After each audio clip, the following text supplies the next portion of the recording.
이제 그만하세요. 어머님은 행복하고 싶지 않으세요. 어머님 인생은 없어요. 한 번 왔다 가는 인생 왜 이렇게 힘들게 살아요? 제 이름은 김영자예요. 나이는 벌써 칠순을 바라보네요. 이 동네 사람들은 저를 보면 을의 건물주 사모님이라고 불러요. 여기 번화가 사거리에 있는 4층짜리 상가 건물이 제 것이거든요.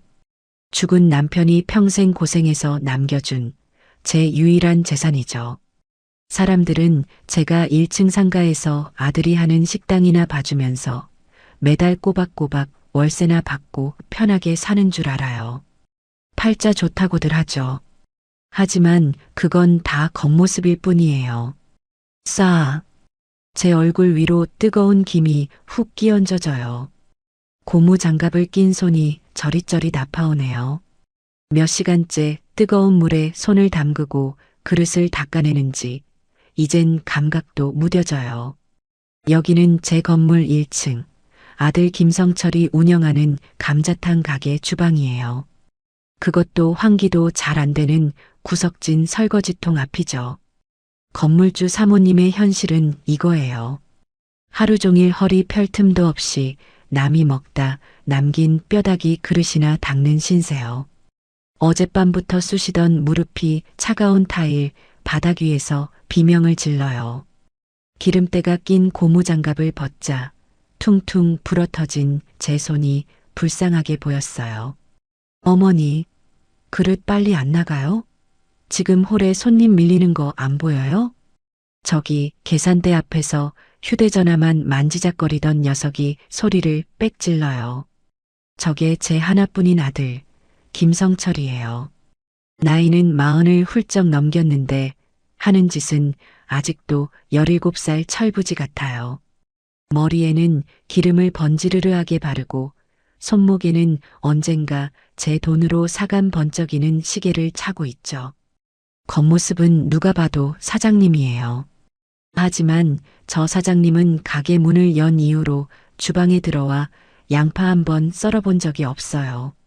저는 대답할 기운도 없어서 그저 헹군 그릇을 식기건조대에 탕 소리 나게 올려두었어요.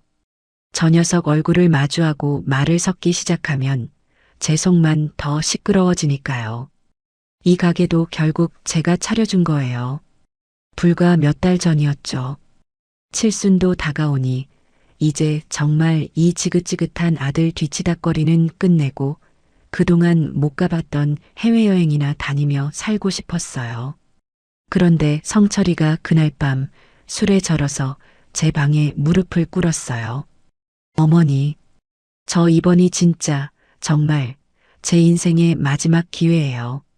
제가 이 감자탕 기술 하나는 죽여주게 배워왔어요.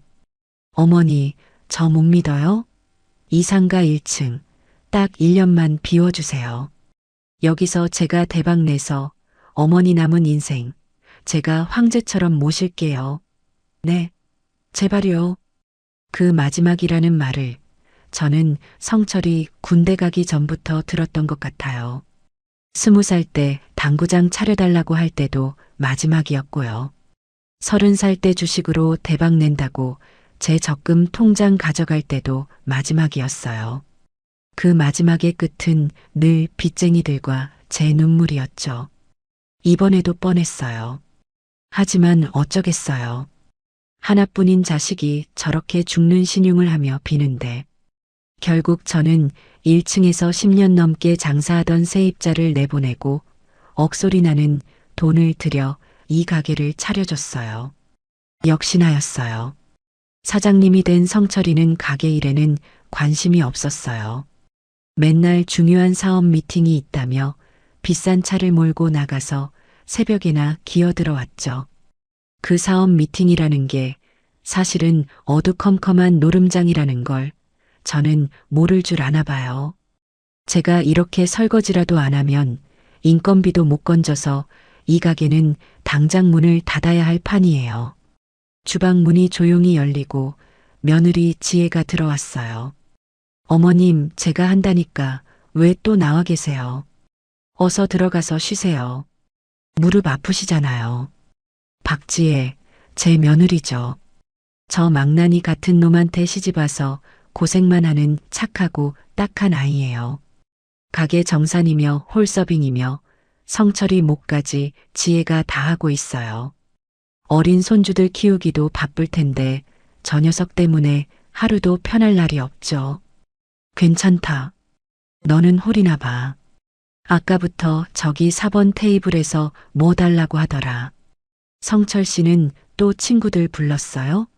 아까부터 제일 비싼 해물뼈찜만 시키고 술을 몇 병째 마시는지. 저 사람들 올 때마다 계산은 제대로 하는 거예요?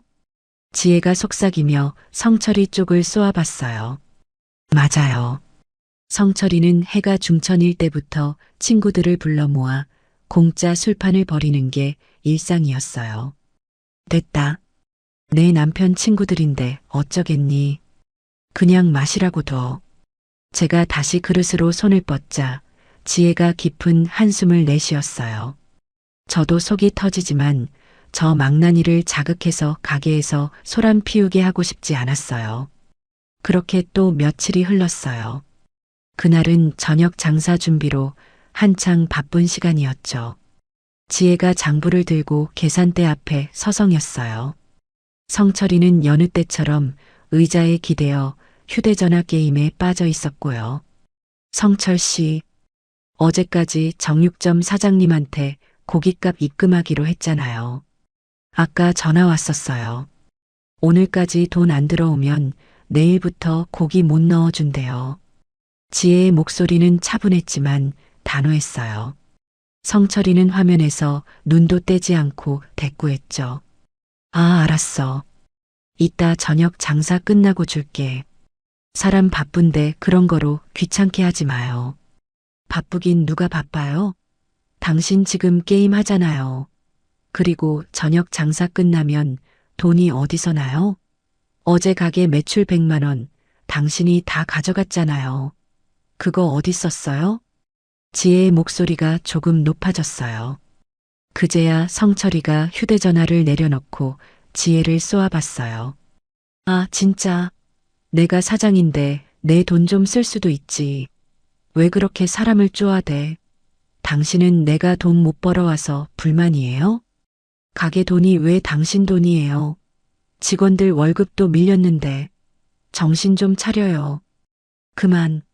그만들 해라. 제가 주방에서 뛰쳐나와 두 사람을 말렸어요. 손님들 들어올 시간에 이게 무슨 망신이에요. 지혜야, 됐다. 내가 이따가 사장님한테 전화할게. 내 돈으로 먼저 막아둘 테니 걱정 마라. 어머님, 이러니까 성철 씨가 저러는 거예요. 이건 어머님 돈이 아니라 가게 돈으로 해결해야죠. 언제까지 어머님이 밑빠진 독에 물 부으실 거예요? 지혜가 울먹이며 소리치는 순간이었어요. 쾅! 가게 문이 부서져라 열렸어요. 손님인 줄 알았는데 험상궂게 생긴 남자 셋이 가게 안으로 쳐들어왔어요. 낮술이라도 마셨는지 얼굴들이 시뻘겋고 한 명은 목에 용 문신이 시커멓게 보였어요. 순식간에 가게 안 공기가 얼어붙었어요. 성철이의 얼굴이 하얗게 질리는 걸 저는 똑똑히 봤어요. 누구신데요? 영업 방해예요. 성철이가 의자 뒤에 숨어서 더듬거렸어요. 용 문신을 한 남자가 성철이 쪽으로 성큼성큼 걸어왔어요. 그리고는 계산대를 발로 걷어찼죠. 시끄럽고. 김성철이 너 이 자식 오늘까지 갚기로 한 날 아니야? 어따 대고 전화를 다 꺼놓고 잠수를 타? 아, 그게 제가 사정이 있어서 그래요. 조금만, 딱 일주일만 더 시간을 주시면. 남자가 성철이의 뺨을 그대로 내리쳤어요. 성철이가 바닥에 나뒹굴었죠. 뭐 하는 짓이에요? 당장 나가요. 경찰에 신고할 거예요. 지혜가 바들바들 떨면서도 휴대전화를 꺼내 들었어요. 그러자 옆에 있던 다른 남자가 그 휴대전화를 낚아채서 바닥에 내동댕이 쳤어요. 쨍그랑 소리와 함께 액정이 박살났죠. 신고, 마음대로 해. 우린 어차피 돈만 받으면 되니까. 야, 김성철. 너가 오늘 돈 못 갚으면 여기서 장사 끝인 줄 알아. 아, 맞다. 여기 너희 엄마 건물이라며? 저기 저 할머니가 대신 갚으면 되겠네. 용 문신 남자가 저를 턱짓으로 가리켰어요. 심장이 발끝까지 쿵 떨어지는 기분이었어요. 어머니, 저 좀 살려주세요. 저 사람들 진짜 저 죽인대요. 네, 제발요. 딱 한 번만요. 성철이가 짐승처럼 울부짖으며 제 다리를 붙잡고 기어왔어요. 저 꼴을 보려고 제가 평생을 바쳐 저 녀석을 키운 게 아닌데요. 도대체 얼마를 또 빌린 거냐? 너 이놈의 자식, 또 노름했어? 제 목소리가 염소처럼 떨려 나왔어요. 성철이는 대답 대신 바닥에 머리를 찌우며 울기만 했죠. 5천, 딱 5천만 원이에요. 이자까지 5,500. 그것만 막아주시면 저 진짜 손 씻을게요. 저 진짜 새 사람 될게요. 네, 어머니. 5,500만 원. 저 녀석에게는 그게 딱 그 정도의 돈이었어요. 제 심장이 차갑게 식어버렸어요. 김영자 여사님? 아드님이 저렇게 비는데 건물주님이 그 돈이 없으시겠어요? 아들이 효자네요. 엄마 건물 등기부등본까지 떼와서 이거 다 내 거다라고 담보 잡으려고 했어요. 우리가 속을 뻔했죠. 내일 정오까지 준비하세요. 안 그러면 우린 이 가게 문 앞에 똥오줌 뿌리고 건물 전체에 빨간 라카로 노름비지라고 써붙일 거예요. 아시겠어요? 협박이었어요. 명백한 협박이었죠. 하지만 저는 아무 말도 할 수 없었어요.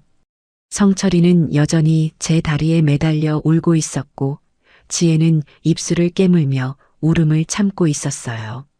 저는 눈을 감았어요. 또다시 이 지옥 같은 밑 빠진 독에 제 인생을 쏟아부어야 하는 순간이 온 거예요. 알겠어요. 드릴게요. 내일 정오까지 준비할게요. 그러니까 제발 이 가게에서 당장 나가주세요. 제 목소리가 갈라져 나왔어요. 녀석들은 그제야 만족스러운 듯 비웃었죠. 역시 어머님이 화끈하시네. 아들 관리 잘하세요. 그놈들이 침까지 퇴뱉고 나가자 가게 안은 완벽한 정적에 휩싸였어요. 엎어진 의자, 박살난 휴대전화, 그리고 제 발치에 엎드려 훌쩍이는 이 망나니 아들.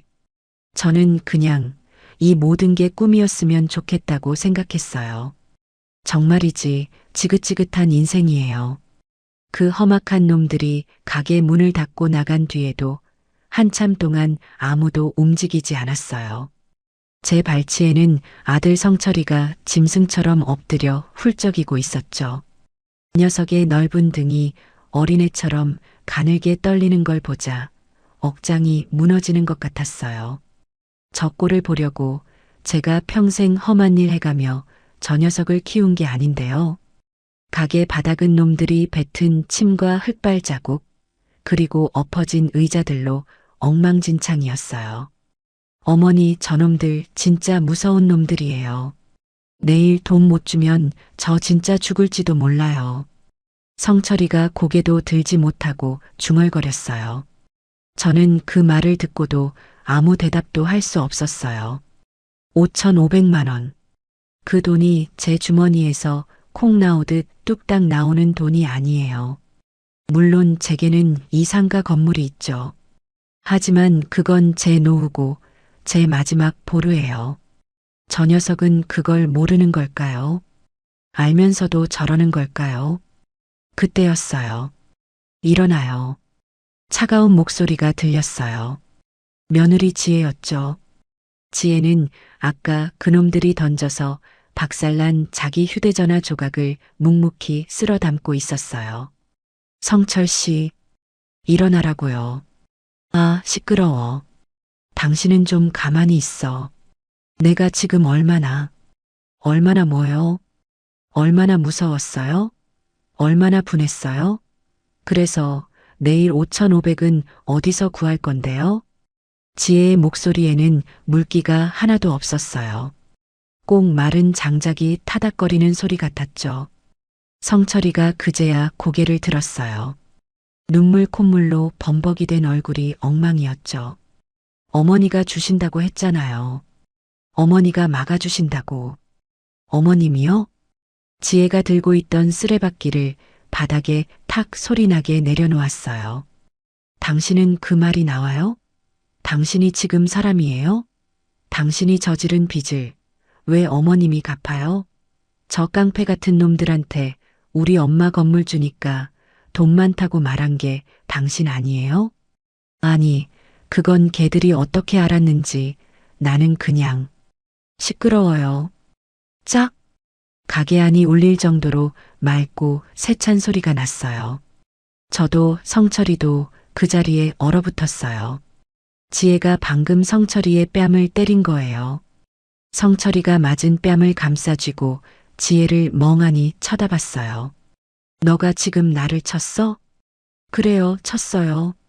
이까짓 뺨 한 대로 당신 정신머리가 고쳐진다면 내가 10번이고 100번이고 더 칠 수 있어요. 당신 오늘 그 빚 못 갚았으면 이 가게 어떻게 됐을 것 같아요?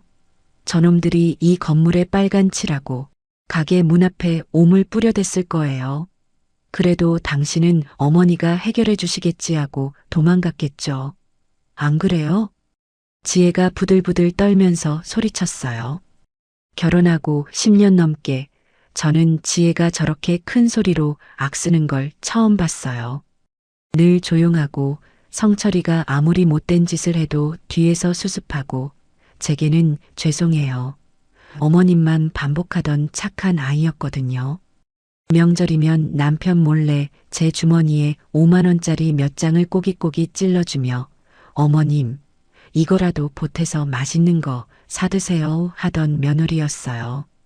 성철이가 제 돈 훔쳐 달아났을 때 저보다 더 서럽게 울어주던 며느리였죠. 그런 지혜가 지금 눈에 불을 켜고 자기 남편을 잡아먹을 듯이 쏘아보고 있었어요. 성철이도 놀란 건지 아니면 맞은 게 분한 건지 얼굴이 시뻘개져서 일어났어요. 이게 진짜 미쳤나? 어디서 남편 뺨을 때려. 당신이 내 돈 갚아줄 거야? 당신이 뭔데 참견이야. 참견? 이게 참견으로 보여요? 나는 당신 아내이기 전에 이 집 며느리고 저기 저 불쌍한 우리 어머님 편이에요. 당신 같은 인간은 남편이고 뭐고 필요 없어요. 뭐? 저 불쌍한 할망구 편? 아, 너가 우리 집 재산 보고 시집 온 거 아니야? 우리 엄마 건물 보고 나랑 결혼한 거잖아. 성철이가 막말을 내뱉었어요. 저는 심장이 쿵 하고 떨어지는 것 같았죠. 아니야, 성철아. 그 말은 아니야. 재산? 건물? 지혜가 기가 차다는 듯이 웃었어요. 그래요. 나 당신 재산 보고 결혼했어요. 그런데 그 재산이 당신 것이 아니라 밤낮으로 설거지하시는 우리 어머님 것인 줄은 몰랐네요. 그 재산 당신이 노름으로 다 날리고 당신 어머니 등골 빼먹으면서 유지하는 껍데기인 줄도 몰랐고요. 지혜가 저벅저벅 저한테 걸어왔어요. 그리고 제 손목을 꽉 잡았죠. 어머님 제발 이번에는 돈 주지 마세요. 네. 지혜야. 그래도 저놈들보다 더 무서운 게 누군지 아세요? 바로 당신 아들이에요. 저 인간은 5,500만 원 막아주면 다음엔 1억 들고 올 거고 그 다음엔 이 건물 통째로 팔아먹을 인간이에요. 어머님은 평생 저 인간 빚 갚다가 돌아가실 거예요. 아, 박지혜, 너 말 다 했어? 어디서 어른한테. 성철이가 다시 지혜에게 손을 올리려던 순간이었어요. 제가 먼저 성철이의 뺨을 내리쳤어요. 짝! 소리가 아까보다 더 크게 났죠. 어머니, 너 아내한테 무슨 짓이야? 그리고 너의 어머니한테 무슨 말버릇이야? 이놈의 자식아. 제 손이 불이 난 것처럼 뜨거웠어요. 내가 너를 어떻게 키웠는데. 너 하나 잘 되라고. 내가 평생을. 눈물이 앞을 가려서 말이 이어지지 않았어요. 저는 그 자리에 주저앉아 울고 말았어요. 성철이는 제게 맞은 게 더 충격이었는지 아무 말도 못하고 멍하니 서 있었어요. 가게 안은 제 울음소리와 지혜의 거친 숨소리만 가득 찼죠. 얼마나 지났을까요? 성철이는 자기가 맞은 게 분했는지 아니면 이 상황을 견딜 수 없었는지 진짜 재수 없어. 한마디를 내뱉고 가게 문을 박차고 나가버렸어요. 가게에는 저와 지혜 단둘만 남았어요. 저는 엎어진 의자에 겨우 몸을 기댔어요. 눈물이 멈추질 않았죠. 내 인생이 왜 이렇게 됐을까? 뭐가 잘못된 걸까? 그때 지혜가 제 옆에 조용히 다가와 앉았어요. 그리고는 엉망이 된 가게를 멍하니 둘러봤죠. 어머님, 지혜가 저를 불렀어요. 목소리가 아까와는 다르게 젖어 있었어요. 이제 그만하세요.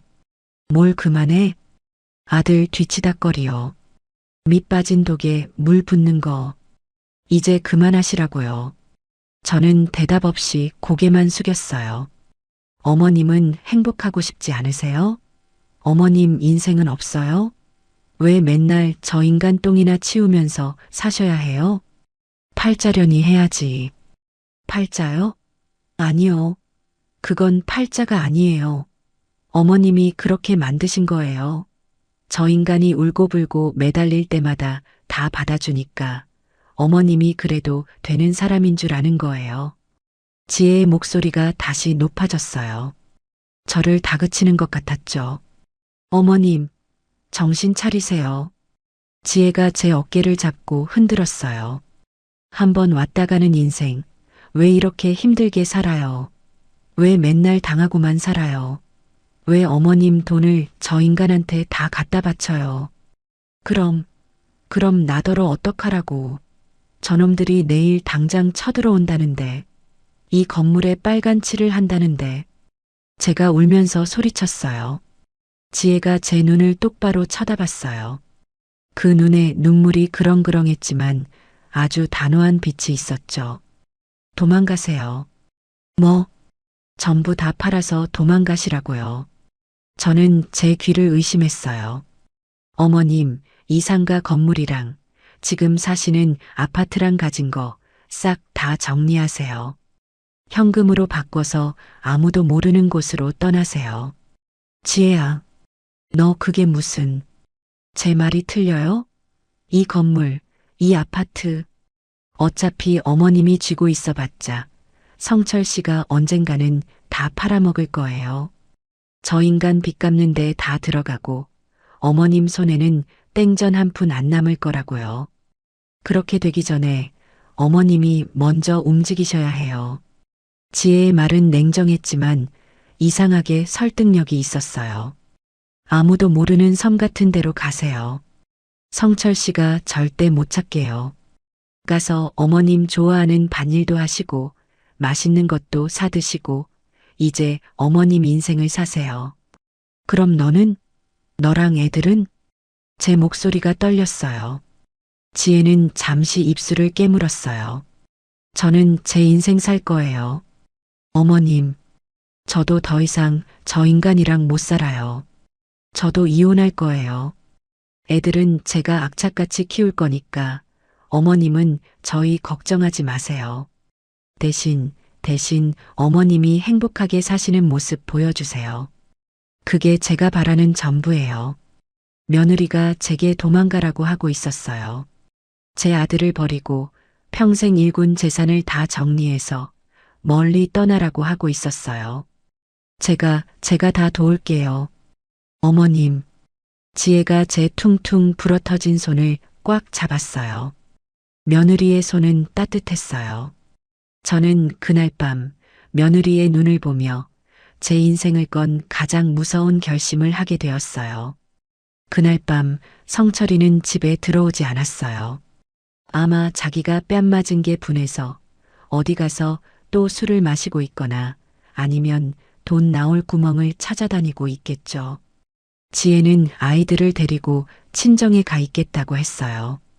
덕분에 저는 수십 년 만에 처음으로 완벽하게 혼자 밤을 맞이했어요. 밤새 잠을 한숨도 못 잤어요. 지혜의 말.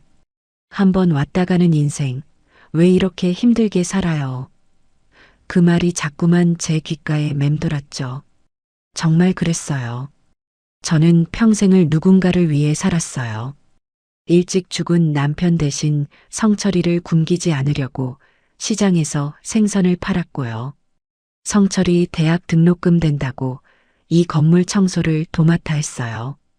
성철이 결혼시킨다고 아파트 사주고 가게 차려준다고 또 돈을 댔죠. 제 이름 김영자로 살아본 적이 없었어요. 늘 성철이 엄마였고 건물주 사모님이었죠. 하지만 제 손에 남은 건 빚쟁이들의 협박과 망나니 아들뿐이었어요. 날이 밝아올 무렵 저는 결심을 굳혔어요. 그래 떠나자. 지혜 말대로 나도 이제 내 인생 한번 살아보자. 무섭지 않다면 거짓말이죠. 평생을 살아온 이 동네를 떠나고 내 전 재산인 이 건물을 판다는 게 상상만 해도 가슴이 떨렸어요. 하지만 어제 그 깡패놈들 얼굴과 제 다리에 매달려 울던 성철이 모습을 떠올리면 더 이상 이렇게 살 수 없다는 결론밖에 나지 않았어요. 아침 일찍 지혜에게 전화를 걸었어요. 지혜는 금방 제 집으로 건너왔죠. 어머님, 밤새 괜찮으셨어요? 지혜야, 나 너가 어제 한 말대로 할란다. 제 말에 지혜의 눈이 동그래졌어요. 정말이세요, 어머님? 그래, 나도 이제 지긋지긋하다. 이놈의 자식? 내가 없어져 봐야 정신을 차릴지 아니면 평생 저렇게 살지. 이젠 나도 모르겠다. 내가 살고 봐야지. 지혜가 제 손을 꽉 잡았어요. 잘 생각하셨어요, 어머님. 정말 잘 생각하셨어요. 그럼 지금부터 정신 바짝 차려야 해요. 지혜는 어젯밤 울던 모습과는 전혀 달랐어요. 꼭 전쟁터에 나가는 장군 같았죠. 일단 그 깡패놈들 5,500만 원 절대 다 주면 안 돼요. 그럼 어떡해? 걔들이 가게로 쳐들어올 텐데. 그러니까 시간을 벌어야죠. 어머님, 지금 당장 현금으로 빼실 수 있는 돈이 얼마나 있으세요? 저는 비상금으로 모아둔 적금 통장을 떠올렸어요. 한 1,000만 원 정도는 될 게다. 좋아요. 그럼 오늘 정오에 그놈들 만나면 1,000만 원만 주세요. 그리고 일주일만 시간을 더 달라고 하세요. 상가 건물을 담보로 대출을 받아야 하는데 서류 절차가 복잡해서 일주일은 걸린다고요. 걔들이 그걸 믿을까? 믿게 만들어야죠. 어머님이 절박하게 이자라도 먼저 드릴 테니 제발 일주일만 봐달라. 안 그러면 나도 아들놈이랑 같이 죽는 수밖에 없다고 연기하셔야 해요. 연기라니. 70평생 연기라고는 해본 적도 없는데. 하지만 지혜의 눈을 보니 이건 장난이 아니었어요. 알겠다. 그렇게 해볼게. 그리고 두 번째. 성철 씨한테는 절대 티내시면 안 돼요. 평소처럼 가게 나가서 설거지하시고 아들 걱정하는 엄마처럼 행동하셔야 해요. 걔한테 뭐라고 하고 돈을 줘?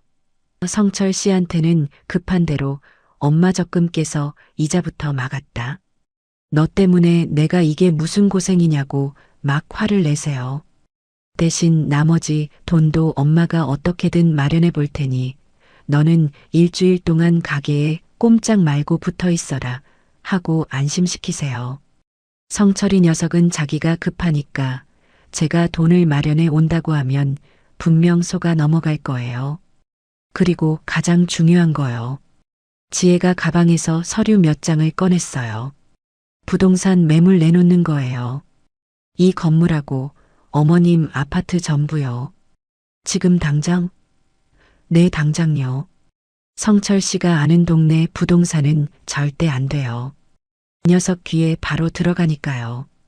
제가 어젯밤에 알아봤는데 옆 동네 상가랑 아파트 전문으로 금매 처리만 조용히 해주는 부동산이 있어요. 오늘 저랑 거기부터 가요. 금매. 시세보다 훨씬 싸게 대신 현금으로 빨리 파는 거죠. 그래. 어차피 저놈한테 물려줄 거 헐값이라도 내가 챙겨서 나가는 게 낫지. 맞아요. 어머님. 조금 손해보더라도 빨리 현금화해서 뜨는 게 중요해요. 성철 씨가 눈치채기 전에요. 그날 오전에 저는 지혜와 함께 옆 동네 부동산을 찾아갔어요. 중개인은 제 건물 등기부등본과 아파트 서류를 보더니 입이 떡 벌어졌죠. 아니, 사모님, 이 알짜배기 건물들을 왜 이렇게 급하게, 혹시 무슨 일 있으세요? 묻지 마시고 그냥 최대한 빨리 조용하게 처리해 주세요. 시세보다 15% 아니 20%까지 낮춰도 좋아요. 무조건 현금으로 일주일 안에 잔금까지 치를 수 있는 사람으로 찾아주세요. 중개인은 제 단호한 태도에 고개를 끄덕였어요. 알겠습니다. 이 정도 급매물이면 현금 부자들이 줄을 설 겁니다. 대신 계약금 들어오면 바로 움직이셔야 합니다. 부동산에서 나온 뒤 저는 곧장 은행으로 가 적금을 깼어요. 현금 1,000만 원을 쇼핑백에 담아 나왔죠. 정오가 되기 직전 그 깡패놈들에게서 전화가 왔어요. 저는 지혜가 시킨 대로 가게 근처 골목에서 그놈들을 만났어요. 돈은 준비하셨어요, 할머니? 이거밖에 지금은 없어요. 내전 재산 깬 거예요. 이걸로 이자라도 먼저 내고. 제발 일주일만 시간을 줘요. 내가 이 건물을 담보로 대출을 알아보고 있는데 그게 시간이 좀 걸려서 그래요. 일주일만 주면 원금 5,500 다 갚을게요. 저는 그놈들 앞에서 다리가 후들거리는 걸 참으며 연기했어요. 바닥에 주저앉아 빌기까지 했죠. 놈들은 1,000만 원짜리 돈뭉치를 보더니 자기들끼리 잠시 쑥덕거렸어요. 좋아. 일주일. 딱 일주일이야. 다음 주 이 시간까지 돈 안 들어오면 그때는 이자고 뭐고 없어. 건물에 라카칠할 줄 알아요. 알았어요? 고마워요. 정말 고마워요. 놈들이 사라지고 저는 다리에 힘이 풀려 그 자리에 한참을 앉아 있었어요. 그날 저녁 성철이가 어슬렁거리며 가게에 나타났어요. 어머니, 그 깡패들은? 시끄럽다. 너 때문에 내가 이 늙은 나이에 깡패들 앞에서 무릎 꿇고 빌었어.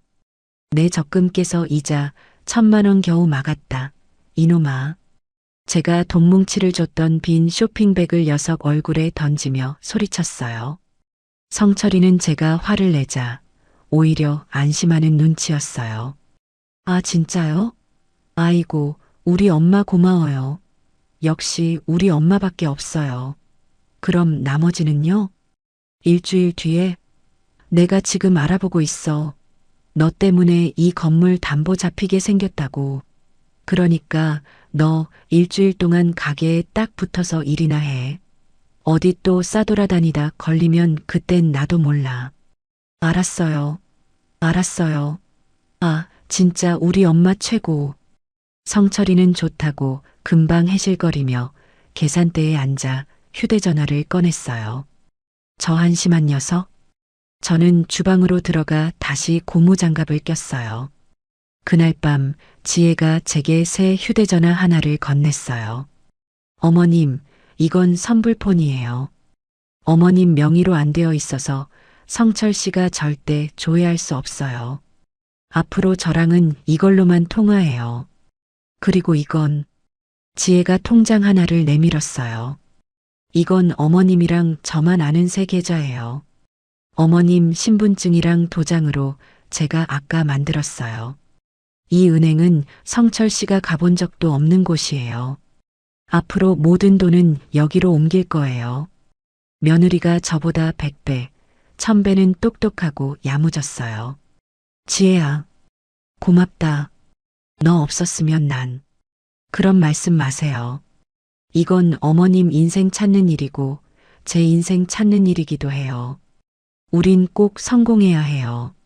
지혜와 저는 그날 밤 일주일 안에 모든 것을 끝내고 떠날 비밀 작전을 세웠어요. 저는 그저 이 무서운 일주일이 빨리 지나가기만을 바랄 뿐이었어요. 시간이 지옥처럼 느리게 갔어요. 성철이는 제가 나머지 빚 5,500만 원을 해결해 줄 거라고 굳게 믿고 있었어요. 그래서인지 며칠 동안은 얌전히 가게에 붙어 있었죠. 물론 일은 안 하고 계산대에서 게임만 했지만요. 저는 평소와 똑같이 새벽에 일어나 가게 문을 열고 점심 장사 설거지를 하고 저녁 마감을 했어요. 속이 새까맣게 타들어가는데도 성철이 앞에서는 태연한 척해야 했죠. 어머니, 대출은 잘 돼가요? 은행에서 뭐래요? 성철이가 밥 먹을 때마다 툭툭 물어봤어요. 알아보고 있다니까.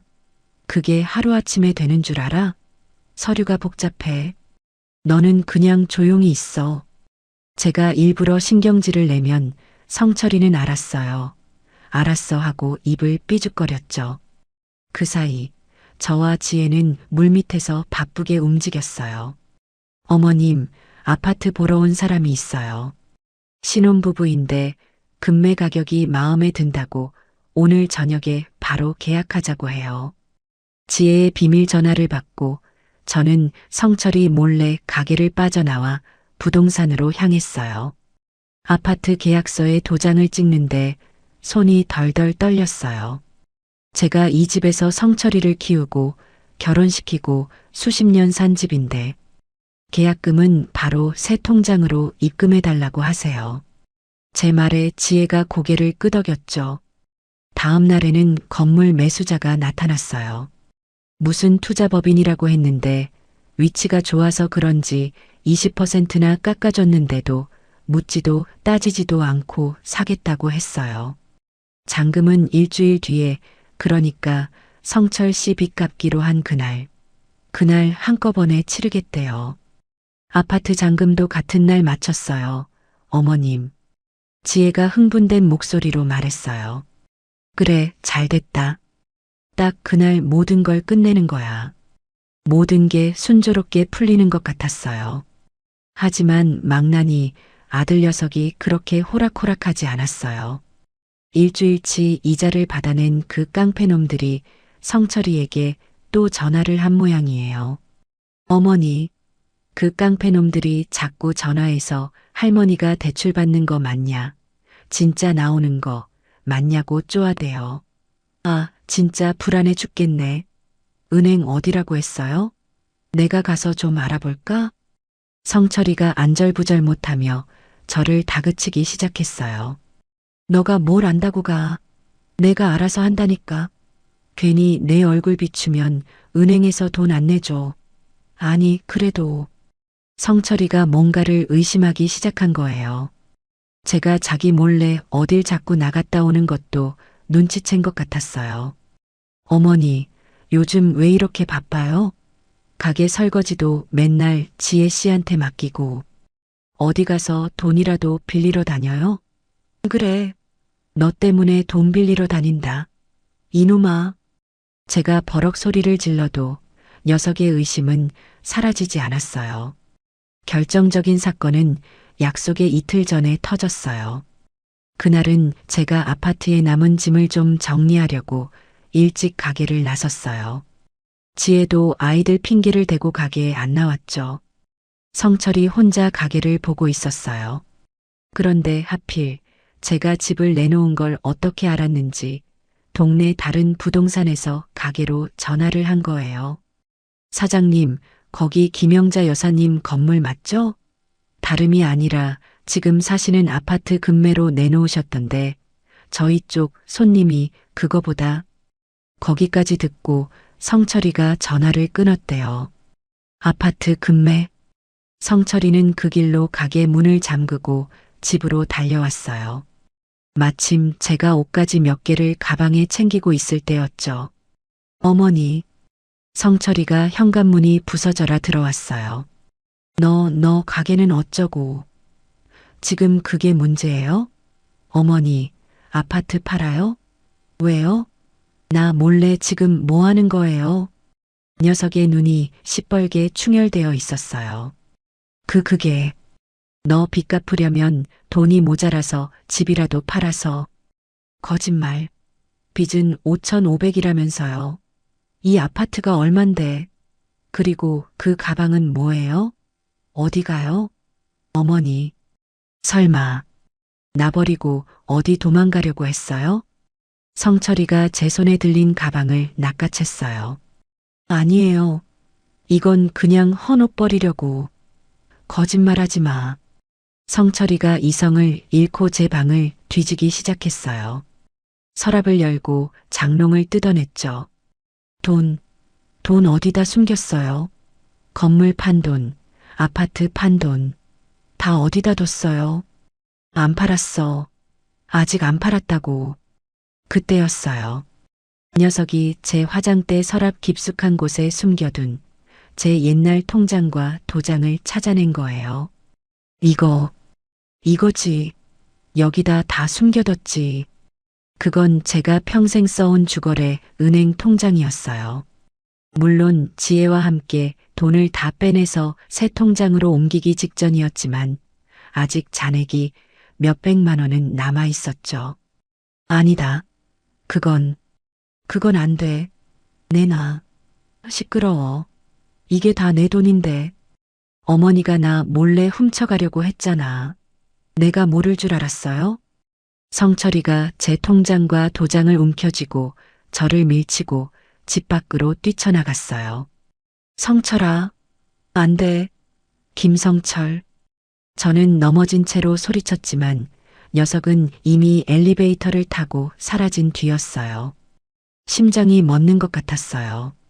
저 녀석이 저 통장으로 은행에 가면, 물론 큰 돈은 이미 새 통장으로 옮겼지만 그래도 저는 떨리는 손으로 지혜에게 비밀 전화를 걸었어요. 지혜야, 큰일 났다. 성철이가 내 통장이랑 도장을 훔쳐갔어. 은행으로 갔어. 뭐라고요? 어머님, 어느 은행 통장이에요? 그 평생 쓰던 그 주거래 은행. 어머님, 진정하세요. 다행이다. 어머님, 제가 그럴 줄 알았어요.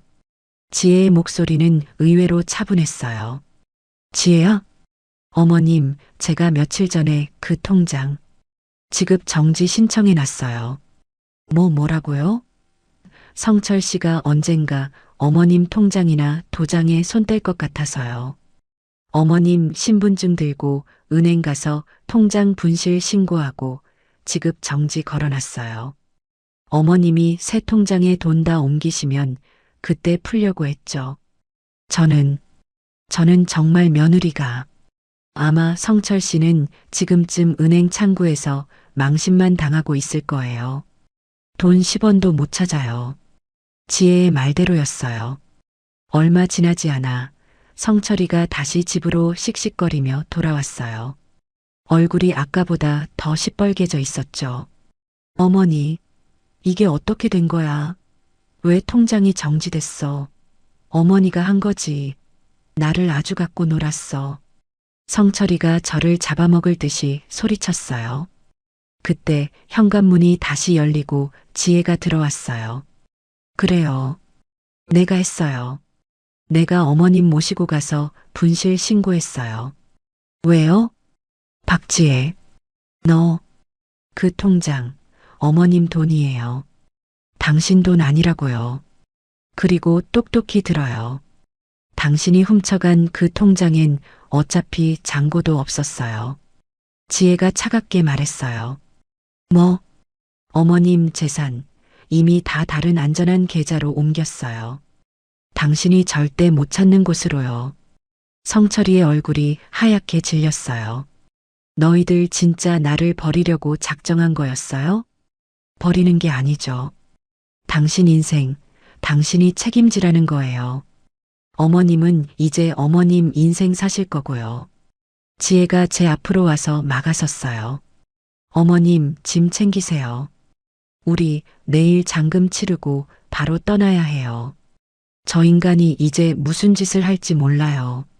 성철이는 지혜와 저를 번갈아 쳐다보며 주먹을 부들부들 떨었어요.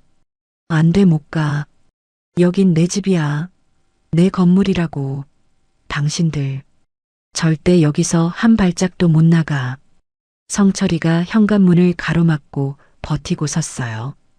저는 지혜 뒤에 서서 이 지옥 같은 상황이 제발 빨리 끝나기만을 바랐어요. 녀석의 눈은 이미 제정신이 아니었어요. 성철이가 계속 커다란 덩치로 현관문을 떡하니 가로막고 섰어요. 녀석의 눈은 정말 평소의 모습이 아니었어요. 뭐랄까, 모든 걸 잃은 사람의 마지막 몸부림 같았죠. 절대 안 돼요. 못 가요. 여긴 내 집이고 내 건물이에요. 당신들 여기서 한 발짝도 못 나간다고요. 성철이가 두 팔을 벌리고 소리쳤어요. 당장이라도 저나 지혜에게 달려들 것처럼 굴었죠. 저는 너무 무서워서 저도 모르게 지혜의 옷자락을 꽉 붙잡았어요.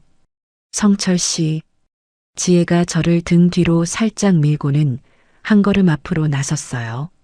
길 비켜요.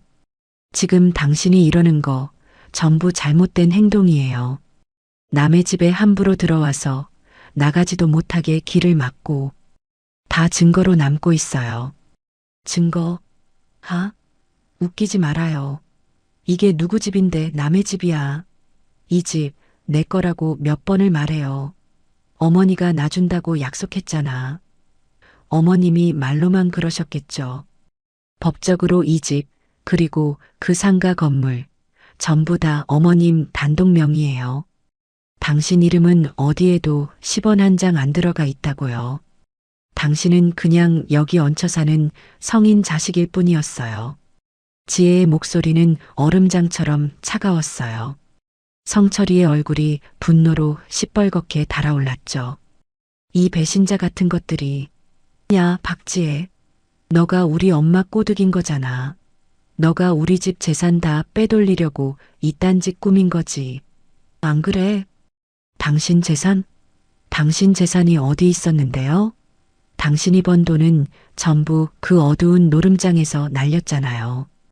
어머님 돈으로 빚잔치하고 어머님 돈으로 술 마시고 다녔죠. 그게 당신이 한 전부예요. 시끄러워. 성철이가 드디어 이성을 잃고 지혜의 뺨을 향해 손을 번쩍 들었어요. 저는 너무 놀라서 숨이 멎는 것 같았지만 지혜는 눈 하나 깜빡하지 않고 성철이를 똑바로 쳐다봤어요. 쳐요. 치고 싶으면 쳐요. 그리고 당신은 지금 한 행동으로 사람을 해치려 한 걸로 벌 받으면 돼요. 뭐? 당신이 나한테 손 떼는 거, 어머님 못 가게 이렇게 억지로 붙잡는 거, 내가 그거 하나 준비 안 했을 것 같아요? 지혜가 주머니에서 자기 휴대전화를 꺼냈어요. 그건 성철이 모르게 지혜가 따로 들고 다니던 진짜 휴대전화였죠. 당신이 아까 은행 가서 난동 부리고 이 집 쳐들어와서 돈 내놔라고 소리 지른 거. 여기 전부 다 녹음되고 있었어요. 성철이의 번쩍 들었던 손이 허공에서 천천히 내려왔어요. 거짓말. 거짓말 같아요? 당신이 하도 뒤통수를 많이 쳐서 나도 이제 당신 말은 하나도 안 믿어요. 당신이 어머님 통장 훔쳐 달아날 때부터, 아니, 그 빚쟁이들이 가게 쳐들어왔을 때부터 난 당신이 하는 모든 말을 다 녹음하고 있었어요. 어머니가 알아서 하겠지라고 말한 거, 저 할망구 건물 팔면 된다고 당신 친구랑 통화한 것까지 전부 다요. 지혜가 태연하게 휴대전화 화면을 성철이 눈앞에 흔들어 보였어요. 성철이의 얼굴이 하얗게 질렸다가 다시 시뻘개졌다가 아주 가관이었죠. 너 비켜요. 마지막 경고예요. 우리 내일 아침 일찍 잔금 치르러 가야 해요. 여기서 한 번만 더 소리 지르거나 우리 몸에 손 떼면 나 이거 들고 바로 경찰서로 갈 거예요. 그럼 당신 내일 아침에 변호사 사무실이 아니라 경찰서 유치장에 앉아 있게 될 거니까요. 지혜의 단호한 기세에 성철이가 결국 주춤했어요. 그래 가라고. 변호사? 장금? 나도 같이 가. 그 돈이 어떻게 되는지 내 두 눈으로 똑똑히 봐야겠어. 내일 어디서 만나는데? 당장 말해요.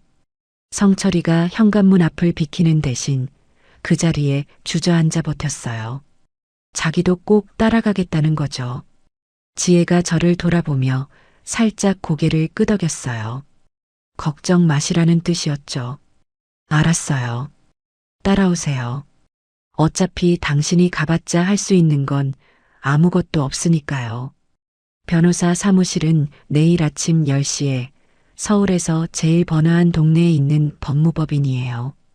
지혜가 순순히 장소와 시간을 알려줬어요. 성철이는 그제야 만족한 듯 비열하게 웃었죠. 그래, 그래야지. 어디서 감히. 어머니, 내일 봐요. 내가 그 변호사라는 사람 앞에서 똑똑히 말해줄게. 우리 어머니가 요즘 정신이 오락가락해서 저 못된 며느리가 홀딱 속여서 재산 빼돌리는 거라고. 내가 다 말할 거예요. 저는 그 말에 심장이 철렁했어요. 지혜야, 저놈이 정말 그렇게 나오면 어떡해? 걱정 마세요, 어머님. 이미 다 준비해뒀어요. 지혜가 제 손을 잡고 안방으로 이끌었어요. 성철이는 자기가 이긴 줄 아는지 거실 소파에 보란 듯이 드러누워 텔레비전을 켰어요. 그날 밤 저는 뜬 눈으로 밤을 새웠어요. 성철이가 거실에서 쿨쿨 코를 골며 자는 소리가 벽을 넘어 들려왔죠. 지혜는 제 방 바닥에서 겉옷을 덮고 쪽잠을 잤고요. 제 인생에서 가장 길고 무서운 밤이었어요. 드디어 약속한 날이 밝았어요. 저는 옷장에서 가장 낡고 후줄근한 옷을 꺼내 입었어요. 어차피 이 집에서 가져갈 건 아무것도 없으니까요. 성철이가 제일 먼저 일어나서 거실을 떡하니 지키고 섰어요. 자, 가시죠. 변호사 날이 만나러요. 저와 지혜, 그리고 성철이. 이렇게 셋이 나란히 아파트를 나서는 기분은 정말 말로 다 할 수 없이 참담했어요.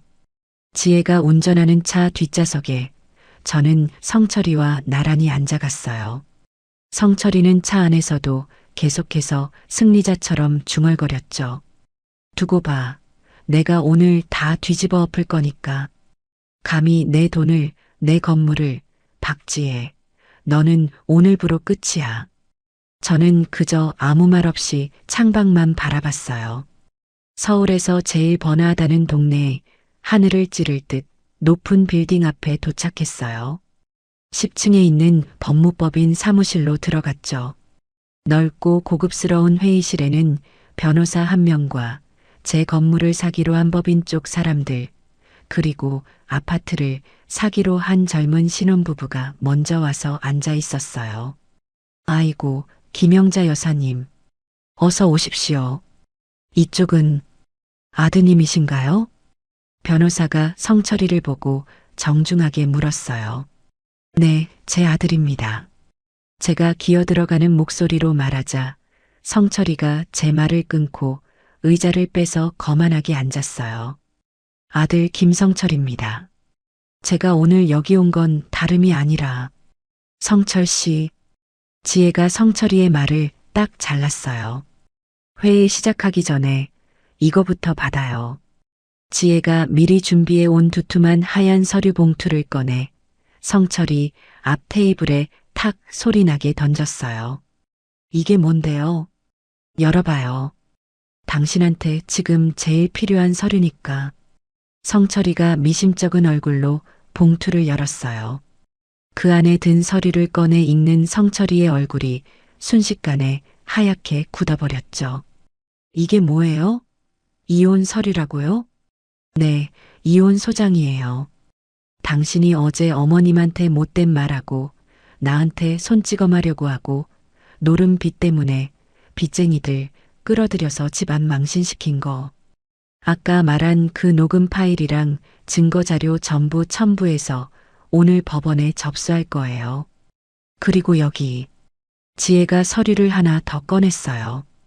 이건 접근 금지 신청서예요. 어머님이랑 저, 그리고 애들한테 100m 이내로 다가오지 말라는 거죠. 회의실에 있던 모든 사람들이 숨을 죽이고 우리를 쳐다봤어요. 변호사도, 건물을 사러 온 사람들도, 집을 사러 온 신혼부부도요. 너. 성철이가 자리에서 벌떡 일어났어요. 그리고 변호사님, 여기 와주신 매수인분들. 지혜는 성철이를 완전히 무시하고 다른 사람들에게 고개를 돌려 또박또박 말했어요. 오늘 이 자리에 김성철 씨가 오신 김에 확실히 해야 할 것 같아요. 이 상가 건물과 아파트는 전부 김영자 어머님 단독 소유가 맞고요. 상속이나 증여, 그 어떤 구두 약속도 된 바가 없어요. 만약 김성철 씨가 이 거래에 대해 나중에라도 이의를 제기하거나 여기 매수인분들께 따로 연락해서 돈을 요구할 경우 그 즉시 공갈과 협박으로 추가 고소할 거예요. 지혜가 얼마나 야무지게 말하는지 저는 제 며느리가 맞나 싶을 정도였어요. 성철이가 이혼 서류를 든 채로 주먹을 부들부들 떨었어요. 박지혜, 너 진짜 죽고 싶어? 자, 그럼 변호사님. 지혜가 변호사를 향해 활짝 웃어 보였어요. 이제 잔금 처리 시작해 주실래요? 변호사가 잠시 헛기침을 하더니 서류를 넘겼어요. 네, 그럼 법인 측에서 상가 건물 잔금, 계약금 제외하고 입금 확인 부탁드립니다. 신혼부부 쪽도 아파트 잔금 입금해 주세요. 모든 게 일사천리로 진행됐어요. 성철이는 아무 말도 못했어요. 이혼 소장과 접근 금지 신청서, 그리고 자기가 어머니가 정신이 오락가락한다고 말하려던 계획을 지혜가 먼저 선수쳐서 협박으로 규정해버리니 자기가 여기서 소리 한 번 잘못 지르면 정말 경찰서에 가게 될 거라는 걸 그제야 깨달은 거죠. 입금 확인됐습니다. 법인 측 직원이 말했어요. 아파트 쪽도 입금이 확인됐다고 했죠. 그럼 여사님, 여기 마지막 서류에 도장 찍어주시면 등기 이전까지 오늘 바로 처리됩니다. 변호사가 제 앞에 마지막 남은 서류를 내밀었어요. 저는 떨리는 손으로 제 이름 김영자가 선명하게 새겨진 도장을 들었어요. 성철이가 저를 쳐다보고 있었어요. 그 눈에 분노도 원망도 아닌 정말 끝이구나 하는 텅 빈 공허함이 담겨 있었어요. 저는 그 눈을 외면했어요. 그리고 도장을 찍었어요. 쾅! 제 남은 인생 전부를 올가매던 그 무거운 족쇄가 그 도장 소리와 함께 산산조각 나는 기분이었어요. 수고하셨습니다. 이걸로 모든 거래가 완료되었습니다. 변호사가 일어서서 악수를 청했어요. 성철이가 털썩 의자에 주저앉았어요. 지혜가 제 손을 잡고 일으켰어요. 어머님 가시죠. 어디로 가니? 저희는 뒷문으로 나갈 거예요. 어머님 짐가방은 어제 미리 다 빼돌려서 차에 실어뒀어요. 서울에서 제일 큰 버스 터미널로 바로 가시면 돼요. 지혜가 제 귓가에 조용히 속삭였어요. 성철이는 여전히 멍하니 앉아 있었어요. 김성철 씨, 지혜가 마지막으로 성철이를 불렀어요. 당신 빚 5,500만 원. 그거 갚지 마세요. 어차피 당신 명의로 된 재산 이제 하나도 없으니까 그 빚쟁이들도 당신한테 더 뜯어낼 거 없어요. 당신이 감옥에 가든 길거리에 나앉든 이제 당신 인생은 당신이 알아서 살아요. 우린 다신 보지 맙시다. 지혜는 그 말을 얼음처럼 차갑게 남기고 저를 데리고 회의실 뒷문으로 빠져나왔어요. 빌딩 엘리베이터를 타고 1층으로 내려오는데 다리가 후들거려서 서 있을 수가 없었어요. 어머님, 다 끝났어요. 정말 다 끝났어요. 지혜가 저를 부축하며 울먹였어요. 저도 눈물이 났어요. 빌딩 밖으로 나오자 눈부신 햇살이 쏟아졌어요. 미리 대기하고 있던 지혜 친구의 차에 올라탔어요. 차가 천천히 출발하고 저는 방금 전까지 제 것이었던 이제는 완전히 남의 것이 된 그 높은 빌딩을, 아니, 그 지옥 같았던 회의실을 돌아봤어요. 성철이는 쫓아 나오지 않았어요. 차는 곧장 서울에서 제일 큰 버스 터미널로 향했어요. 가는 내내 저와 지혜는 아무 말도 하지 않았어요. 지혜는 그저 제 손을 꼭 잡아줬고 저는 창밖만 멍하니 바라봤죠. 서울의 풍경이 이렇게 낯설게 느껴진 건 처음이었어요. 제가 70평생을 산 곳인데 꼭 남의 동네를 구경하는 손님처럼 느껴졌죠. 차가 복잡한 터미널 입구에 멈춰 섰어요. 어머님, 지혜가 저를 불렀어요. 표는 이미 예매해뒀어요. 남쪽 끝에 있는 항구 도시로 가는 제일 빠른 버스표예요. 남쪽 끝? 네, 일단 그쪽 항구로 가셔야 해요. 거기서 어머님이 가시기로 한 그 섬으로 들어가는 배를 타실 수 있어요. 지혜가 뒷좌석에서 작은 가방 하나를 꺼내 제게 건넸어요. 어제 성철이 몰래 빼돌렸다는 제가 챙긴 유일한 짐이었죠. 여기 어머님 갈아입으실 옷 몇 벌이랑 세면도구, 그리고 이거요. 지혜가 제 손에 작은 봉투를 쥐어줬어요. 현금이에요. 혹시 카드 쓰기 곤란하실 때 쓰세요. 그리고요. 지혜가 아까 보여줬던 그 새 휴대전화를 꺼냈어요.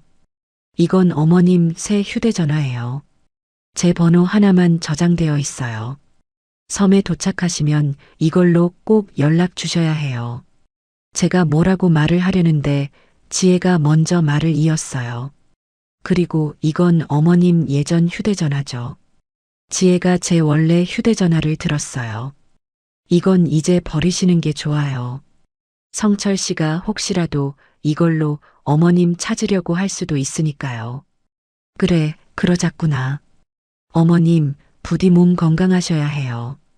지혜의 눈에 눈물이 고였어요. 가서 맛있는 거 꼭 사드시고 잠도 푹 주무시고 이제 어머님 하고 싶은 거 다 하고 사세요. 너는 어떡할 거니? 애들은, 손주들은 어떡하고? 제 목소리가 또 떨려 나왔어요. 저랑 애들은 걱정 마세요. 저 이혼 소송 꼭 이길 거고요. 성철 씨한테서 양육비도 다 받아낼 거예요. 아, 그리고 아까 그 변호사가 그러는데 어머님 재산 노리고 접근한 거, 집안을 망가뜨린 원인을 제공한 거 전부 위자료 청구 사유가 된대요. 전 괜찮아요. 저 야무진 거 어머님이 더 잘 아시잖아요. 지혜가 애써 환하게 웃어 보였어요.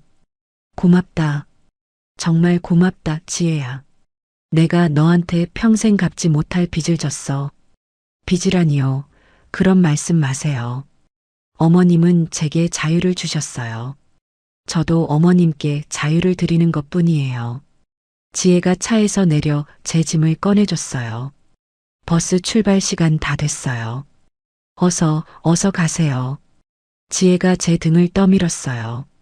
저는 차마 발이 떨어지지 않았어요. 어머님, 울지 마세요. 우린 꼭 다시 만날 거니까. 그때는 제가 우리 애들 데리고 어머님 계신 섬으로 꼭 놀러 갈게요. 그때까지 꼭 행복하게 지내셔야 해요. 저는 고개만 끄덕일 수밖에 없었어요. 그리고 뒤도 안 돌아보고 버스에 올라탔어요. 창가 자리에 앉아 창밖을 봤어요. 지혜가 울음을 참으려고 입술을 깨물고 서서 제게 애타게 손을 흔들고 있었어요. 부웅. 버스가 육중한 소리를 내며 출발했어요. 지혜의 모습이 점점 작아지다가 복잡한 인파 속으로 사라졌어요. 저는 그제야 참았던 눈물을 터뜨리고 말았어요. 얼마나 울었을까요? 버스가 한참을 달려 서울의 높은 건물들이 하나도 보이지 않게 되었어요. 그제야 저는 주머니에서 제 낡은 휴대전화를 꺼냈어요. 전원을 켜자마자 부재중 전화 38통, 읽지 않은 문자 112개 알림이 떴어요. 볼 것도 없이 전부 성철이었어요. 어머니, 어디야? 당장 전화 안 해? 박지혜랑 짜고 내 돈 다 들고 튀었어? 내가 가만 안 둬. 경찰에 당장 신고할 거야. 어머니 제발, 내가 진짜 잘못했어. 돈 1억만, 아니, 그 빚 5,500만 줘. 제발. 협박과 욕설, 그리고 뒤늦은 애원이 뒤죽박죽 섞여 있었죠. 저는 그 끔찍한 메시지들을 하나하나 읽어보지 않았어요. 그냥 전체 삭제 버튼을 눌렀어요. 그리고 휴대전화 전원을 껐어요. 버스가 잠시 휴게소에 섰을 때 저는 그 낡은 휴대전화를 쓰레기통 가장 깊숙한 곳에 버렸어요. 제 과거를, 제 지긋지긋했던 인생을 저 쓰레기통에 함께 버리는 기분이었어요. 버스는 다시 몇 시간을 달렸어요. 창밖의 풍경이 빽빽한 아파트에서 푸른 논밭으로 바뀌었어요. 저녁 무렵이 되어서야 남쪽 끝이라는 그 항구 도시에 도착했어요. 서울과는 공기부터 달랐어요. 짠 내음이 섞인 비릿하지만 시원한 바닷바람이 불었죠. 지혜가 알려준 대로 터미널 앞에서 작은 택시를 탔어요. 어디로 모실까요? 제가 가기로 한 섬으로 가는 여객선 터미널로 가주세요. 택시는 20분 정도를 더 달려 아주 작은 항구에 저를 내려줬어요. 저기, 저 배 타시면 돼요. 근데 할머니, 지금 시간이 늦어서 이 배가 오늘 이 섬으로 들어가는 마지막 배예요. 놓치시면 오늘 못 들어가요. 택시 기사님이 친절하게 알려줬어요. 고맙습니다. 저는 서둘러 매표소에서 표를 끊고 가야 할 섬이라고 적힌 작은 여객선에 올라탔어요. 기익. 배가 육지를 떠나는 둔탁한 소리가 났어요. 저는 갑판으로 나갔어요. 바닷바람이 제 얼굴을 세게 때렸어요. 머리카락이 마구 헝클어졌죠. 점점 멀어지는 육지를 바라보는데 기분이 정말 이상했어요. 무섭기도 하고 외롭기도 했어요. 그런데 그 모든 감정을 누르고 제 가슴 속에서 시원하다는 생각이 피어올랐어요. 평생을 제 어깨를 짓누르던 그 무겁고 축축한 짐을 드디어 내려놓은 기분이었죠. 1시간쯤 갔을까요? 저 멀리 깜깜한 바다 위에 작은 불빛들이 보이기 시작했어요. 다음 정착지는 가야 할 섬입니다. 내리실 분들은 준비해 주세요. 선실 안에서 방송이 나왔어요. 배가 천천히 속도를 줄이고 아주 작은 선착장에 닿았어요. 배에서 내린 사람은 저를 포함해 서너 명뿐이었어요. 밤 8시가 넘은 시간, 낯선 섬. 저는 어디로 가야 할지 정말 막막했죠. 그때 제 새 휴대전화가 징하고 울렸어요. 지혜였어요. 어머님, 도착하셨어요? 아, 지혜야. 나 방금 내렸어. 근데 너무 캄캄해서 어디가 어딘지 하나도 모르겠어. 걱정 마세요. 제가 미리 다 연락해놨어요. 선착장 바로 앞에 해녀 식당이라고 간판 보이죠? 그 식당 할머니가 지금 어머님 기다리고 계실 거예요. 지혜의 말대로 선착장 바로 앞에 해녀 식당이라는 낡은 간판이 희미하게 보였어요. 가서 김영자라고 말씀하세요. 그분이 어머님 집까지 안내해 주실 거예요. 저는 전화를 끊고 심호흡을 한번 크게 한 뒤 해녀 식당의 문을 열었어요. 딸랑하는 맑은 종소리와 함께 구수하고 따뜻한 된장 냄새가 훅 끼쳐왔죠. 식당 안에는 머리가 하얗게 센 할머니 한 분이 테이블을 닦다가 저를 빤히 쳐다봤어요. 저 김영자라고 하는데요. 제 말이 끝나자 할머니가 행주를 던지듯 내려놓고 자리에서 일어났어요. 서울서 온 사람이구만. 뭘 그렇게 꾸물거려요. 빨리 와요. 밥 차려놨으니까. 할머니는 제 가방을 뺏어들더니 식당 안쪽으로 성큼성큼 걸어갔어요. 저는 멍하니 그 뒤를 따라갈 수밖에 없었어요. 식당은 밖에서 보는 것보다 훨씬 넓었어요. 늦은 시간이라 손님은 아무도 없었지만 주방 쪽에서 나오는 따뜻한 온기가 식당 안을 가득 채우고 있었죠. 일단 여기 앉아요. 뱃멀미 안 했나 몰라. 배고플 텐데 밥부터 먹어야지. 저를 해녀 식당으로 부른 할머니는 나중에 알고 보니 성함이 이춘자였어요.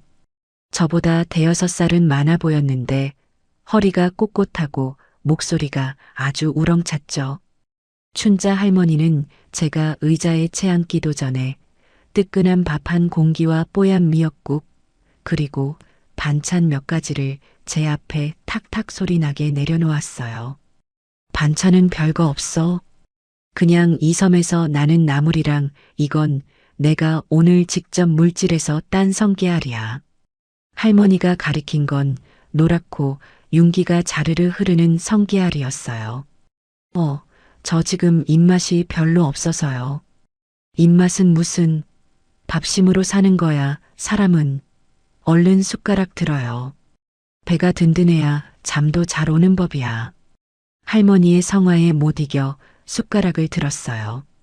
그런데 미역국을 한술 뜨는 순간 저는 깜짝 놀랐어요.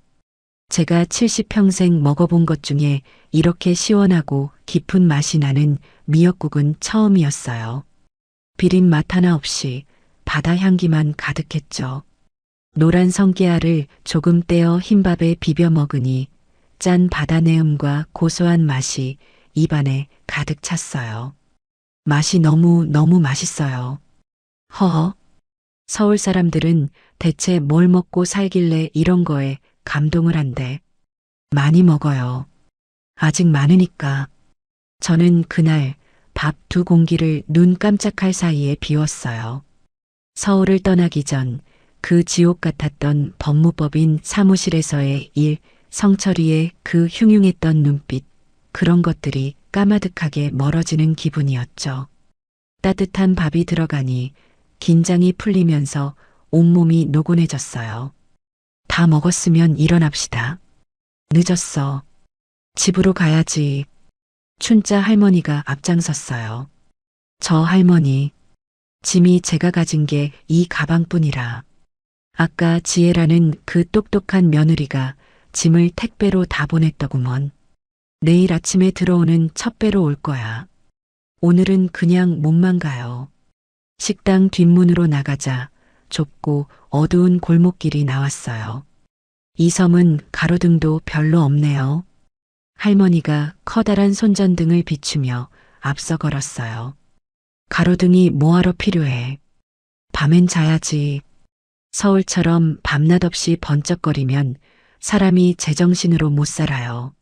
할머니는 툴툴거렸지만 제 걸음걸이가 느려지면 멈춰서 기다려줬어요. 골목길을 지나 약간 경사진 언덕길을 10분쯤 올라갔어요. 숨이 조금 찼죠. 다 왔어. 여기가 오늘부터 당신 집이야. 할머니가 멈춘 곳은 정말 작고 낡은 시골집이었어요. 지혜가 이런 곳을 구했구나. 솔직히 조금 실망스러운 마음도 들었어요. 서울에서 살던 그 번듯한 아파트와는 비교도 안 됐으니까요. 왜? 마음에 안 들어? 할머니가 제 표정을 금방 읽었나 봐요. 아니에요. 그런 게 아니라 지혜 며느리가 신신당부를 했어. 절대 바닷가 근처에 있는 좋은 펜션이나 깨끗한 집은 안 된다고. 혹시라도 그 못된 아들놈이 찾으러 올까봐 이 섬에서도 제일 구석지고 낡아서 아무도 안 쳐다보는 집으로 구해달라고 했지. 그랬군요. 이 집이 원래 우리 영감이 살던 집이야. 받아 나갔다가 그냥 가버렸지. 그 뒤로 10년은 비어있던 집이야. 며칠 전에 자네가 온다고 해서 내가 쓸고 닦고 이불도 싹 햇볕에 널어놨어. 할머니가 삐걱거리는 낡은 나무 대문을 열었어요. 집은 정말 작았어요. 방 하나, 부엌 하나 그리고 좁은 마루가 전부였죠. 화장실은 어디에 있어요? 저기 마당 끝에. 좀 불편할지도 몰라. 도시 사람들은 이런 거 잘 못 쓴다던데 어쩔 수 없어. 할머니가 방으로 저를 이끌었어요. 방은 그래도 정말 깨끗했어요. 노란색 장판이 깔려 있었고 작은 창문도 하나 나 있었죠. 자네 며느리가 보증금을 어찌나 두둑하게 보냈는지 내가 이 집 월세 안 받아도 된다고 해도 기어코 넣었어. 여기. 할머니가 제게 낡은 열쇠 꾸러미를 줬어요. 이건 대문 열쇠, 이건 방 열쇠. 이 섬은 도둑놈 하나 없지만 그래도 서울서 왔다니 문 꼭 잠그고 자요. 정말 뭐라고 감사를 드려야 할지 모르겠어요, 할머니. 감사는 무슨. 아까 먹은 밥값이나 내일 갚아요. 허허. 할머니는 그렇게 씩씩하게 웃으며 돌아갔어요. 방 안에 정말 저 혼자 남게 되었어요.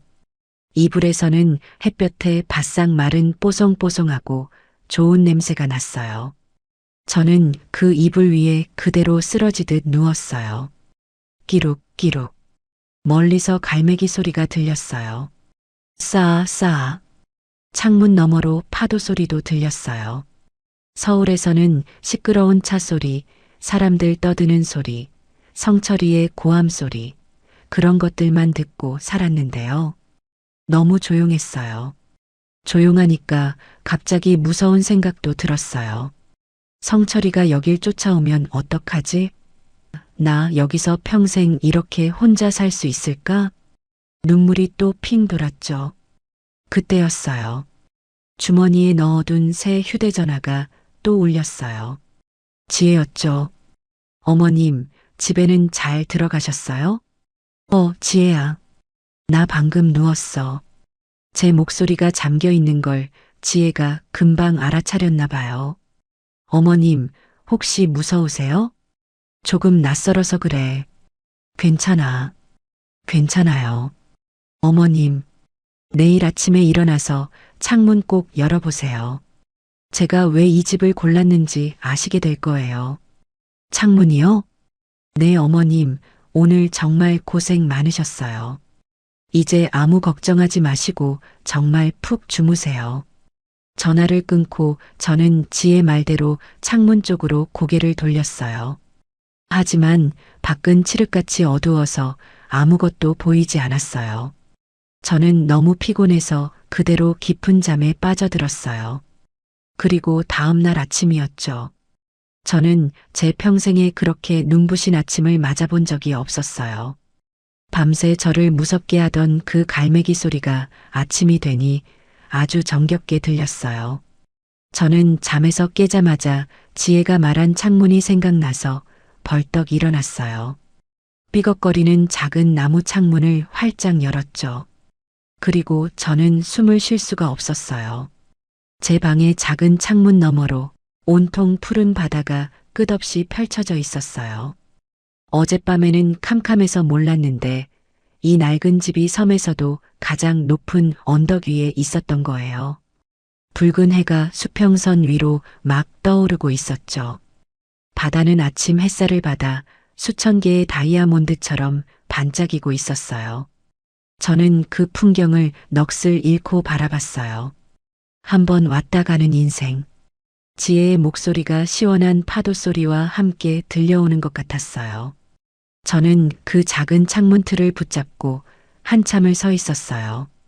이제 정말 제 두 번째 인생이 시작된 거예요. 그것도 제가 평생 본 것 중에 가장 아름다운 아침 풍경과 함께요. 그 눈부신 아침 햇살을 저는 그 낡은 창문 틀을 붙잡고 한참이나 바라봤어요. 제 70평생에 아침 해가 저렇게 붉고 거대하게 떠오르는 것을 본 기억이 없어요. 서울에서는 늘 높은 건물 그림자에 가려진 회색빛 아침만을 맞이했거든요. 싸싸. 파도 소리가 제 귀를 간지럽혔어요. 어젯밤에는 그토록 무섭게 들리던 소리였는데 아침 햇살과 함께 들으니 꼭 자장가처럼 포근하게 느껴졌어요. 그래, 여기가 이제 내 집이구나. 저는 차가운 물에 대충 세수를 하고 밖으로 나왔어요. 어젯밤 춘자 할머니가 말한 마당 끝에 있다는 화장실로 가는데 정말 낯설었어요. 서울 아파트의 따뜻한 변기와는 비교도 안 되는 옛날 방식이었죠. 하지만 그것마저도 신기하게 느껴졌어요. 이런 데서 사람이 정말 사는구나. 세수를 하고 방으로 돌아오니 배가 고파왔어요. 어제 춘자 할머니네 식당에서 밥 2그릇을 비운 게 생각났죠. 저는 옷을 챙겨 입고 언덕을 내려갔어요. 아침의 섬 풍경은 어젯밤과는 또 달랐어요. 푸른 바다 위로 고기잡이 배들이 하얀 물거품을 일으키며 지나가고 있었고, 갯벌에서는 벌써 무언가를 캐는 동네 아낙네들의 모습이 보였어요. 다들 어찌나 부지런한지요. 해녀 식당의 문을 여니 춘자 할머니가 벌써 커다란 고무대야에 해초 같은 걸 잔뜩 담아두고 다듬고 있었어요. 일어났어요? 잠자리는 편했고? 할머니는 저를 쳐다보지도 않고 물었어요. 네, 할머니. 덕분에 아주 푹 잤어요. 푹 자긴 얼굴 보니까 밤새 울었구먼. 서울에서 온 사람들은 다 티가 나요. 앉아요. 아침 차려줄게. 할머니는 부엌으로 들어가더니 금방 밥상을 차려왔어요. 이번에는 뜨끈한 콩나물국에 어제 잡은 생선을 노릇하게 구운 거였죠. 어쩜 이렇게 매일 맛있어요? 바다가 주니까. 바다는 거짓말을 안 해요. 내가 노력한 만큼 딱 돌려주거든. 사람 속이랑은 다르지. 할머니가 툭 던지는 말에 뼈가 있었어요. 저는 밥을 먹으며 어제 춘자 할머니가 밥값을 내일 갚으라고 했던 말이 생각났어요. 할머니, 저 밥값 드려야 하는데. 밥값은 무슨. 나중에 일하고 갚아요. 네, 일이요? 아침 먹었으면 저기 배 들어오는 거 구경이나 가요. 당신 짐 온다고 했잖아. 할머니 말대로 식당 밖을 보니 저 멀리서 아침 첫 배가 선착장으로 들어오고 있었어요. 저와 춘자 할머니는 선착장으로 나갔죠. 배에서 사람들이 내리고 뒤이어 이런저런 짐들이 내려왔어요. 김영자님 짐이요. 젊은 선원 하나가 저를 불렀어요.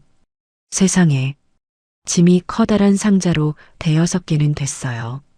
지혜가 도대체 뭘 보낸 걸까요? 아이고, 저걸 저 언덕 위까지 어떻게 해. 걱정 말아요. 춘자 할머니가 손가락을 까딱하자 손수레를 끌고 온 동네 청년 하나가 짐을 척척 실었어요. 이따 집으로 갖다 줄 거요. 춘자 할매한테 줄 거 있다면서? 청년이 춘자 할머니에게 뭔가를 건넸어요. 어이구, 고맙네. 자, 이거 받고. 춘자 할머니가 청년 주머니에 1,000원짜리 몇 장을 찔러줬어요. 저는 그 모든 광경이 낯설었어요. 서울에서는 모든 게 주문이고 계산이었는데 여기는 그냥 다들 가족처럼 보였죠. 다시 식당으로 돌아오니 할머니가 저를 주방 구석으로 불렀어요. 자, 당신은 오늘부터 여기서 양파할까? 할머니가 제 앞에 커다란 양파 자루를 툭 던졌어요. 네. 아, 네. 저는 얼른 자리를 잡고 앉았어요. 이게 제가 밥값 대신할 일이었군요. 눈물이 찔끔 나도록 매운 양파를 까면서도 기분이 나쁘지 않았어요. 그래, 나도 이제 내 밥벌이는 내가 해야지. 성철이 가게에서 눈치 보며 하던 설거지와는 차원이 달랐어요. 이건 제가 먹은 밥에 대한 대가였으니까요. 한참을 양파를 까고 있는데 아까 그 청년이 짐을 다 싣고 제 집으로 갔다가 돌아왔어요. 할매, 그 서울 할머니 짐 장난 아니네. 새 이불에 새 밥솥에 살림을 아예 새로 차렸어. 저는 지혜에게 또 고마워서 눈물이 났어요. 점심 장사가 시작되고 식당이 바빠졌어요. 저는 양파를 다 까고 설거지통 앞에 섰죠. 내가 할게. 손님은 가만히 있어. 할머니, 저 설거지는 제가 서울에서 평생 한 일이에요. 이것만큼은 자신 있어요. 저 시켜주세요.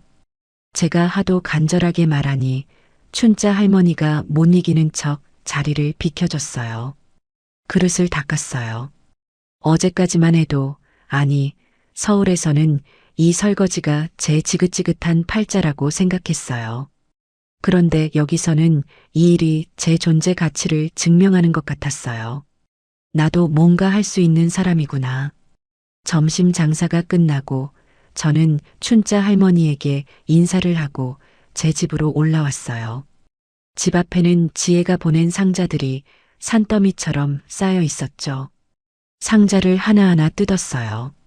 정말 지혜 말대로 살림살이를 다 보냈더군요. 깨끗한 새 이불, 하얀 쌀이 담긴 자루, 냄비 세트, 그릇 세트, 작은 텔레비전, 그리고 전기장판까지요. 아이고, 이 바보 같은 지혜. 돈도 없을 텐데 이걸 다. 그러다 마지막 상자를 열었어요. 거기에는 제 낡은 옷가지 몇 개와 함께 작은 사진첩 하나가 들어 있었어요. 지혜가 제 아파트 서랍에 있던 걸 챙겨보낸 모양이에요. 사진첩을 펼쳤어요. 까맣게 잊고 살았던 제 젊은 시절 사진이 나왔어요. 일찍 죽은 남편과 찍은 촌스러운 결혼 사진. 그리고 아기 때의 성철이 사진이었어요. 돌잔치 때 제가 한복을 곱게 차려입고 성철이를 안고 세상에서 제일 행복하게 웃고 있었어요. 그 사진을 보는 순간 참았던 눈물이 본물처럼 터져 나왔어요. 성철아, 내 아들. 제가 제 아들을 버린 거잖아요. 아무리 그 녀석이 망난이었어도 제 배 아파 낳은 자식인데요. 그 녀석이 지금 서울에서 빚쟁이들에게 쫓기고 있을 생각을 하니 가슴이 칼로 도려내는 것처럼 아팠어요. 내가 잘못한 걸까? 내가 너무 모질었나? 저는 그 사진첩을 붙들고 한참을 어린아이처럼 울었어요. 얼마나 울었을까요? 누가 밖에서 삐걱하고 대문을 여는 소리가 났어요. 저는 심장이 멎는 줄 알았어요. 설마 성철이가 벌써. 방문이 드르륵 열렸어요. 아이고, 울고 있을 줄 알았지. 춘자 할머니였어요. 할머니는 제 손에 들린 사진첩을 힐끗 보더니 아무 말 없이 방 안으로 들어왔어요. 집 많네. 정리해야지. 할머니는 우는 저를 달래주지 않았어요. 대신 묵묵히 상자에서 그릇을 꺼내 씻기 시작했어요. 울음이 나오면 울어요. 실컷 울어요. 그런데 울면서도 손은 움직여야 해. 그래야 내일 또 밥 먹고 살지. 할머니가 그릇을 닦으며 툭 말했어요. 저는 눈물을 훔치고 일어나서 할머니를 도왔어요. 할머니, 제가 잘못한 걸까요? 제가 떨리는 목소리로 물었어요. 할머니는 그릇 닦던 손을 멈췄어요. 자식이 뭔지 알아요? 네. 자식은 내 뱃속에서 나왔지만 내 것이 아니에요. 언젠가는 떠나보내야 하는 손님 같은 거죠. 그런데 그 손님이 내 집 기둥을 갉아먹고 지붕을 무너뜨리려고 하면 그때는 내보내야 해요. 안 그러면 집주인이 굶어 죽으니까. 할머니의 말이 제 가슴을 세게 때렸어요. 자네는 자네 집을 지킨 거야. 자식놈은 지가지 집을 부순 거고. 울지 마요. 자네 잘못 아니에요. 할머니는 다시 그릇을 닦았어요. 저는 그날 춘자 할머니와 함께 밤늦게까지 지혜가 보내준 살림살이들을 정리했어요. 새 밥솥에 밥을 안 치고 새 냄비에 찌개를 끓이고 새 이불을 깔았어요. 집은 낡았지만 그 안은 새로운 온기로 가득 찼어요. 밤이 깊었어요. 저는 새로 깐 전기장판 위에 춘자 할머니와 마주 앉아 따뜻한 숭늉을 마셨어요. 그때 제 새 휴대전화가 징하고 울렸어요. 지혜였어요. 가슴이 또 철렁 내려앉았죠. 어머님, 지혜의 목소리가 어딘지 모르게 다급했어요. 왜 그래, 지혜야? 무슨 일이야? 성철이가. 아니요. 그게 아니고요. 저 이사했어요. 이사요? 네. 어머님, 저 애들 데리고 그 집 나왔어요. 지금 아주 작은 아파트로 이사 왔어요. 성철 씨가 절대 모르는 곳으로요. 아, 다행이다. 정말 다행이다, 지혜야. 저는 안도의 한숨을 내쉬었어요. 그리고 어머님, 드릴 말씀이. 지혜의 목소리가 다시 낮아졌어요. 그이 성철 씨요. 성철이 왜?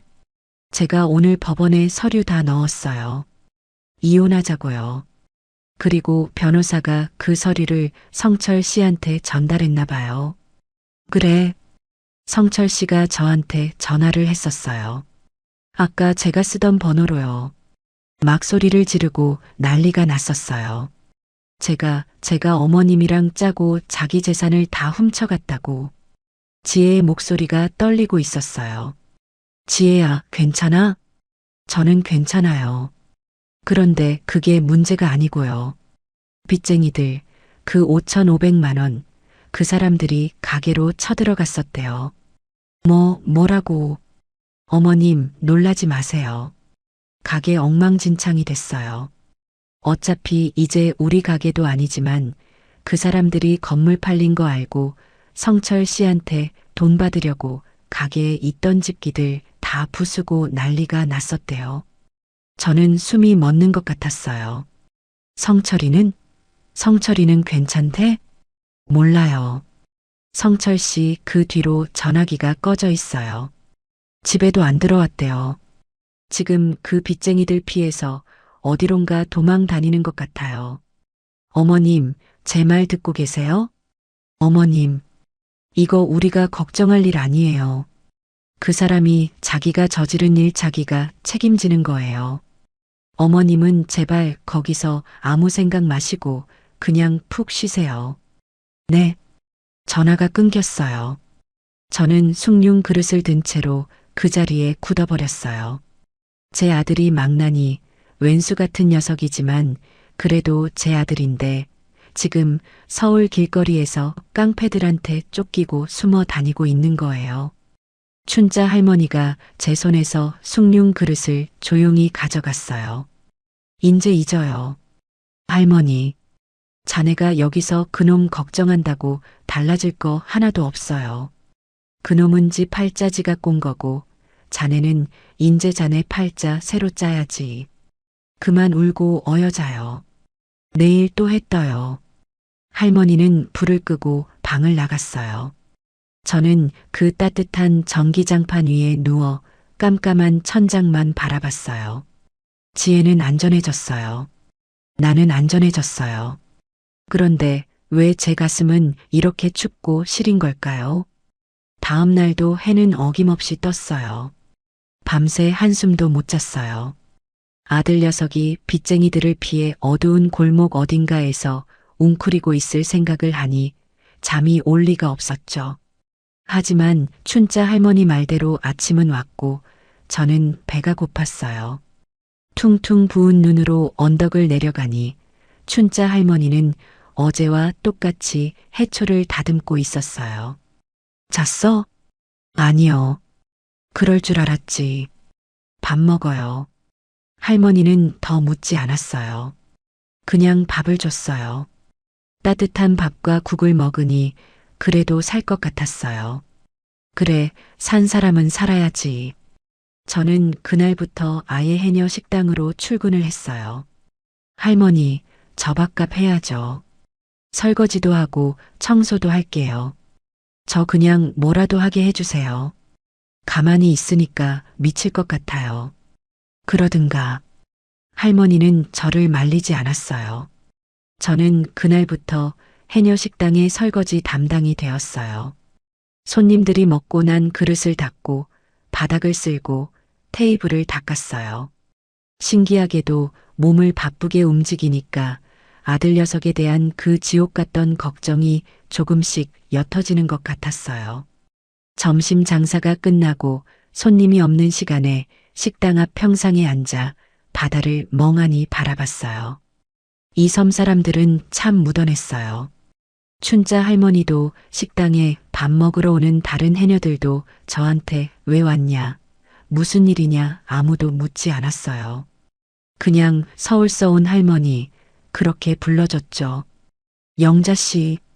어느 날은 춘자 할머니가 저를 영자 씨라고 불렀어요. 성철이 엄마 사모님 그렇게만 불리다가 김영자도 아닌 영자 씨라고 불리니 기분이 참 묘했어요. 왜 앉아만 있어? 집 뒤에 그 묵혀둔 밭, 그거 자네가 읽어. 밭이요? 그래, 거기 돌만 좀 골라내면 상추고 깻잎이고 아주 잘 자라는 땅이야. 내일 내가 홈이랑 씨앗 가져다 줄게. 제가 할 수 있을까요? 손이 없어, 발이 없어? 해봐요. 땅은 바다보다 더 정직해. 다음 날부터 저는 농부가 되었어요. 제 집 언덕 위 그 낡은 집 바로 뒤편에는 춘자 할머니 말대로 작은 공터가 있었어요. 수십 년은 아무도 돌보지 않았는지 잡초가 무성하고 돌멩이가 가득했죠. 저는 춘자 할머니가 가져다 준 낡은 호미 하나를 들고 땅을 파기 시작했어요. 첫날은 정말 죽을 것 같았어요. 평생 흙이라고는 만져본 적도 없는데 돌멩이는 왜 그렇게 많은지 파내도 계속 나왔어요. 손바닥이 다 벗겨지고 물집이 잡혔죠. 허리는 끊어질 듯 아팠고요. 내가 지금 뭐 하는 짓인가? 그냥 다 포기하고 서울로 돌아가고 싶은 생각도 들었어요. 그때마다 지혜의 목소리가 들렸어요. 어머님, 한번 왔다 가는 인생, 왜 그렇게 힘들게 살아요? 그래, 내 인생 살기로 했잖아. 이까지 돌멩이가 대수야. 저는 이를 악물고 돌을 골라냈어요. 며칠이 걸렸는지 몰라요. 드디어 잡초와 돌멩이가 다 사라지고 보드라운 속살 같은 황토가 드러났어요. 거기에 춘자 할머니가 준 상추 씨앗을 심고 깻잎 모종을 옮겨 심었어요. 매일 아침 눈을 뜨면 가장 먼저 밭으로 달려갔어요. 물을 주고 잡초를 뽑았죠. 일주일쯤 지났을까요? 세상에, 그 황토 흙 사이로 깨알 같은 초록색 새싹이 돋아난 거예요. 저는 그 새싹 앞에 주저앉았어요. 그 작은 생명이 얼마나 대견하고 예쁜지 눈물이 다 났어요. 내가 내 손으로 뭔가를 키워낸 거예요. 그날 저녁 식당 일을 도와주고 있는데 선착장이 소란스러웠어요. 마지막 배가 들어왔는데 웬 낯선 남자가 내렸다는 거예요. 아이고, 웬 서울 총각이 저렇게 빼입고 왔대? 식당 창문 너머로 보니 정말 키가 멀대같이 크고 양복을 차려입은 남자가 선착장에서 두리번거리고 있었어요. 제 심장이 쿵 하고 내려앉았어요. 설마 성철이는 아니겠죠. 누구 찾아왔나? 춘자 할머니가 그 남자를 빤히 쳐다봤어요. 그때 그 남자가 해녀 식당으로 곧장 걸어오는 거예요. 저는 너무 놀라서 주방 안쪽으로 숨었어요. 딸랑. 종소리가 나고 그 남자가 들어왔어요. 저 실례합니다. 성철이 목소리가 아니었어요. 훨씬 젊고 점잖은 목소리였죠. 누구요? 춘자 할머니가 경계하며 물었어요. 저 혹시 이 섬에 김영자라는 할머니 안 계신가요? 서울에서 오셨는데. 저는 숨이 멎는 것 같았어요. 나를 찾아왔어? 누구지? 춘자 할머니가 저를 힐끗 돌아보더니 그 남자에게 말했어요. 김영자? 그런 사람 없어. 이 섬에는 김씨 할망구 나 하나뿐인데. 난 이춘자지, 이춘자. 잘못 찾아왔어요. 아, 그러세요? 이상하다. 여기 맞다고 들었는데. 그럼 혹시 이 식당 전화번호가 어떻게 되나요? 전화번호는 뭐하러요? 아, 제가 정보를 잘못 알았나 해서요. 여기 전화번호 맞는지 확인만 해보려고요. 춘자 할머니가 미심쩍은 눈으로 남자를 보다가 벽에 걸린 전화번호를 가리켰어요. 남자는 그 번호를 자기 휴대전화에 찍어보더니 고개를 갸웃거렸어요. 아, 죄송합니다. 제가 잘못 찾아온 모양이네요. 안녕히 계세요. 남자는 꾸벅 인사를 하고 식당을 나갔어요. 그리고 그대로 다시 육지로 나가는 배를 타고 사라졌어요.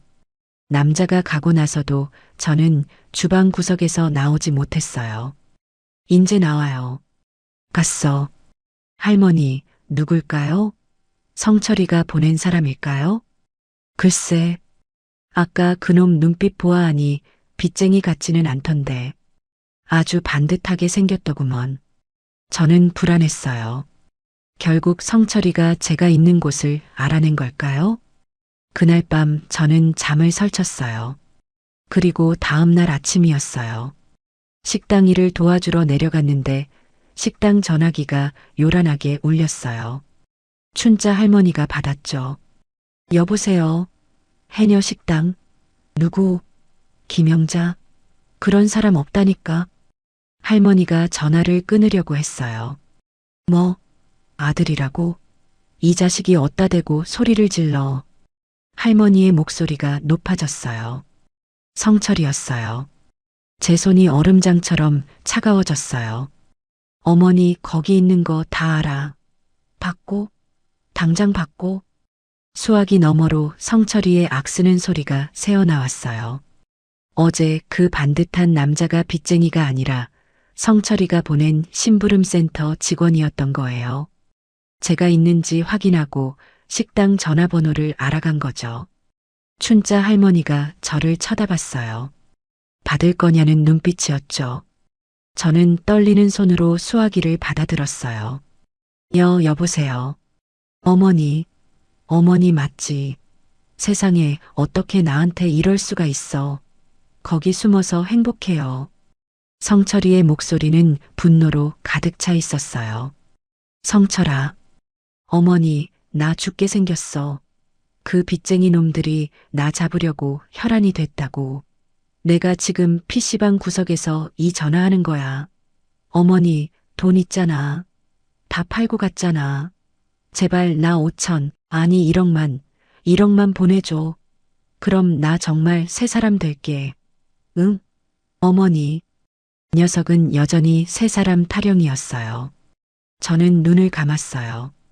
그리고 제 밭에 돋아난 그 작은 새싹을 떠올렸어요. 성철아. 어머니.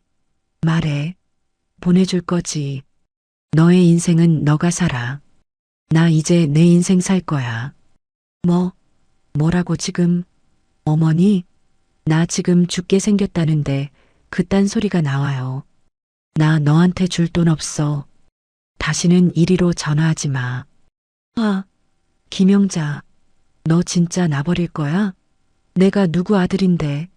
너 내가 거기 찾아갈 거야. 그 섬 당장 찾아가서 다 뒤집어 엎을 거라고. 그때였어요. 춘자 할머니가 제 손에서 수화기를 낚아챘어요. 이 버러지 같은 놈아. 할머니가 수화기에 대고 천둥 같은 소리를 질렀어요. 너 같은 놈은 자식도 아니야. 어디 늙은 어미 등골을 빼먹어. 너 이 섬에 발 한 번만 들여놔봐. 내가 이 섬 사람들 다 풀어서 너 물고기 밥으로 만들어버릴 줄 알아. 다시는 전화하지 마. 쾅! 춘자 할머니가 전화기를 내동댕이 쳤어요. 저는 그 자리에 주저앉아 울었어요. 이게 정말 제 아들과의 마지막 통화였어요. 성철이와의 그 끔찍한 통화가 끝나고 저는 며칠을 알아누웠어요. 몸이 아픈 게 아니라 마음이 너무 아파서 일어날 수가 없었어요. 내가 내 아들한테 물고기 밥이라니. 춘자 할머니가 저를 대신해서 소리쳐 준 건 고마웠지만 그래도 가슴이 찢어지는 건 어쩔 수 없었죠. 춘자 할머니는 그런 저를 타박하지 않았어요. 아플 때는 아파야지. 몸살 한번 크게 앓고 나면 그땐 괜찮아져. 이거 먹어요. 할머니는 매일 뜨끈한 전복죽을 쑤어서 제 방으로 가져다 줬어요. 저는 그 죽을 꾸역꾸역 넘기며 생각했어요. 그래, 이제 정말 끝이야. 나는 여기서 죽이 되든 밥이 되든 살아야 해. 나를 위해서, 그리고 나를 살려준 지혜를 위해서. 사흘쯤 앓고 나니 신기하게 몸이 가벼워졌어요. 마음속에 가득 차 있던 그 무거운 돌덩이 하나가 사라진 기분이었죠. 저는 다시 일어났어요. 제 밭으로 가봤죠. 세상에 며칠 물을 못 줬는데도 그 작은 새싹들이 죽지 않고 파릇파릇 자라나 있었어요. 상추는 제법 상추 모양이 됐고 깻잎은 향긋한 냄새까지 풍겼죠. 기특한 것들. 저는 그 생명력에 감동했어요. 나도 저 새싹들처럼 다시 일어나야 했어요. 저는 다시 식당으로 내려갔어요. 할머니, 저 다 나았어요. 얼굴 좋아졌네. 그럼 이래야지. 저는 그날 더 열심히 그릇을 닦았어요. 그렇게 또 몇 주가 흘렀어요. 섬 생활은 잔잔했어요. 성철이에게서는 더 이상 연락이 오지 않았어요. 식당 전화기도 조용했죠. 제 밭은 어느새 상추와 깻잎, 그리고 고추, 파 같은 것들로 풍성해졌어요. 어느 날은 제가 직접 키운 상추를 한 소쿠리 따서 식당에 가져갔어요. 할머니, 이거 손님들 쌈 싸드시라고 내놓으세요. 어이구, 자네 농사 잘 지었네. 아주 연하고 맛있게 생겼다. 그날 제 상추를 맛본 손님들이 난리가 났어요. 할매, 이 상추 어디 거야? 왜 이렇게 달아? 저기 영자 씨 밭에서 딴 거야. 아이고, 서울 할머니 손맛이 장난 아니네. 이거 나한테 좀 팔아요. 그게 시작이었어요. 저는 제가 키운 채소로 반찬을 만들기 시작했어요. 서울에서 성철이 입맛 맞춰주느라 평생 갈고 닦은 제 손맛이었죠. 깻잎 장아찌를 담그고 오이 김치를 만들고 감자조림을 했어요. 춘자 할머니는 식당 앞 평상 한 켠을 저에게 내줬어요. 영자네 반찬. 그렇게 제 이름을 건 첫 번째 가게가 생긴 거예요.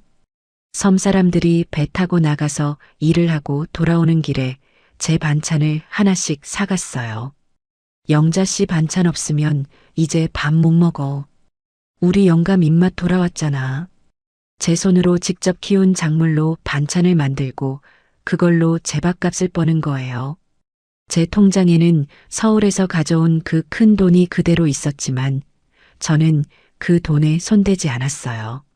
제가 직접 번 이 꼬깃꼬깃한 1,000원짜리, 10,000원짜리 몇 장이 그 수십억보다 훨씬 더 소중하게 느껴졌어요. 어느덧 섬에는 여름이 찾아왔어요. 그날도 저는 반찬을 다 팔고 춘자 할머니와 평상에 앉아 시원한 바닷바람을 쐬고 있었어요. 그때 제 새 휴대전화가 울렸어요. 지혜였죠. 어머님. 지혜의 목소리가 그 어느 때보다 밝았어요. 지혜야, 무슨 좋은 일 있어? 어머님, 저 다 끝났어요. 이혼 서류 처리 다 됐어요. 저 이제 자유예요. 아이고, 아이고, 지혜야. 정말 고생했다. 정말 장하다, 내 며느리. 저는 제 일처럼 기뻐서 눈물이 났어요. 그런데 지혜야, 혹시 성철이 소식은? 성철이 그 이름 석자를 꺼내는데 아직도 심장이 내려앉았어요. 지혜의 목소리가 잠시 가라앉았어요. 어머님, 마음 단단히 먹고 들으세요. 그 사람 경찰서에 잡혀 들어갔어요. 그 빚쟁이들 문제가 아니고요. 어머님 떠나시고 나서 그 사람이 어머님 옛날 건물 이름 대면서 다른 사람한테 투자를 하라고 돈을 또 빌렸나 봐요. 새로운 사기 행각을 벌인 거죠. 그 사람이 고소를 했어요. 결국 잡혔어요. 옛날 빚쟁이들도 다 달려들어서 아마 한동안 절대 못 나올 거예요. 그랬구나. 어머님 괜찮으세요? 괜찮아. 괜찮단다, 지혜야. 이제 정말 다 끝난 거구나. 그 녀석도 거기서 자기 죗값 치르고 나면 언젠가는 새 사람이 되겠지. 저는 전화를 끊고 바다를 바라봤어요. 마음이 시원하면서도 한편으로는 아팠어요. 제 손으로 끊어낸 제 아들의 소식이었으니까요. 다지 복대로 사는 거야. 인제 정말 잊어. 춘자 할머니가 제 어깨를 툭툭 쳐줬어요. 그리고 또 몇 달이 흘렀어요. 가을이 되었죠. 제 밭에는 이제 배추와 무가 자라고 있었어요. 그날은 섬에 큰 잔치가 있는 날처럼 아침부터 활기가 넘쳤어요. 아니, 저한테 잔칫날이었죠. 영자씨, 배 들어온다. 손님 왔어. 춘자 할머니가 저를 불렀어요. 저는 반일을 하다가 호미를 던지고 선착장으로 달려갔어요. 배에서 사람들이 내렸어요. 그 중에 제 눈에 익은 모습이 보였죠. 어머님, 지혜였어요. 예전보다 훨씬 얼굴이 밝아지고 예뻐진 지혜였어요. 그리고 그 양옆으로 할머니, 제 눈에 넣어도 아프지 않을 제 손주 둘이 저를 향해 달려오고 있었어요. 아이고, 내 손주들. 아이고, 보고 싶었어. 저는 두 아이를 부둥켜 안고 그 자리에 주저앉아 울었어요. 어머님, 그동안 잘 지내셨어요? 얼굴이 너무 좋아지셨어요. 지혜가 제 손을 잡으며 환하게 웃었어요. 너야말로 너무 예뻐졌다. 아이고, 어떻게 왔어? 이 먼 데를. 할머니, 여기가 할머니 집이에요? 우와, 바다다. 손주 녀석들은 벌써 신이 나서 뛰어다녔어요. 그날 저녁 저는 제 인생에서 가장 행복한 저녁상을 차렸어요. 제 언덕 위 작은 집 마루예요. 춘자 할머니도 함께 했죠. 제가 직접 키운 채소로 만든 반찬들, 춘자 할머니가 잡아온 생선으로 끓인 매운탕. 할머니, 이 반찬 너무 맛있어요. 이거 할머니가 만들었어요? 손주가 제 감자조림을 먹으며 물었어요. 그래, 할머니가 만들었지. 많이 먹어. 어머님, 손맛은 정말 최고예요. 여기서 반찬 가게 하신다면서요? 지혜가 웃으며 말했어요. 우리는 다 함께 마루에 앉아 저녁밥을 먹었어요. 그리고 제가 이 섬에 온 첫날 아침에 봤던 그 눈부신 풍경. 이번에는 해가 지는 모습이었죠. 바다가 온통 붉은 노을로 물들고 있었어요. 제 서울에서의 인생은 저렇게 지고 있었어요. 하지만 제 옆에는 춘자 할머니가 있고 제 며느리 지혜가 있고 제 사랑하는 손주들이 있어요. 제 지난 인생은 끝났지만 제 새로운 인생은 바로 지금 여기 이 노을 앞에서 다시 시작되고 있어요. 저는 정말 행복합니다. 제 이야기 끝까지 들어주시느라 고생 많으셨어요. 아이고, 제 팔자가 참 기구했죠? 돌이켜보면 그 망나니 제 아들 성철이 녀석 때문에 가슴을 친 세월이 얼마인지 모르겠어요. 제가 그 녀석 빚 갚아주려고 가게 차려주고 건물까지 팔 뻔하고 빚쟁이들 앞에서 무릎까지 꿇었던 거 기억나시죠? 그때마다 내가 전생에 무슨 죄를 지었길래 이 생각뿐이었어요. 여러분이 보시기엔 어땠어요? 세상에 정말 저런 자식이 또 있을까 싶죠. 어쩌면 지금 이 순간에도 저보다 더한 속을 끓이면서 자식 때문에 눈물 흘리고 계신 분이 있을지도 모르겠네요. 혹시 여러분 주변에도 저런 녀석이 있다면 도대체 어떻게 해야 그 버릇을 고칠 수 있을까요? 춘자 할머니처럼 물고기 밥으로 만든다고 으름장을 놔야 말을 들을까요?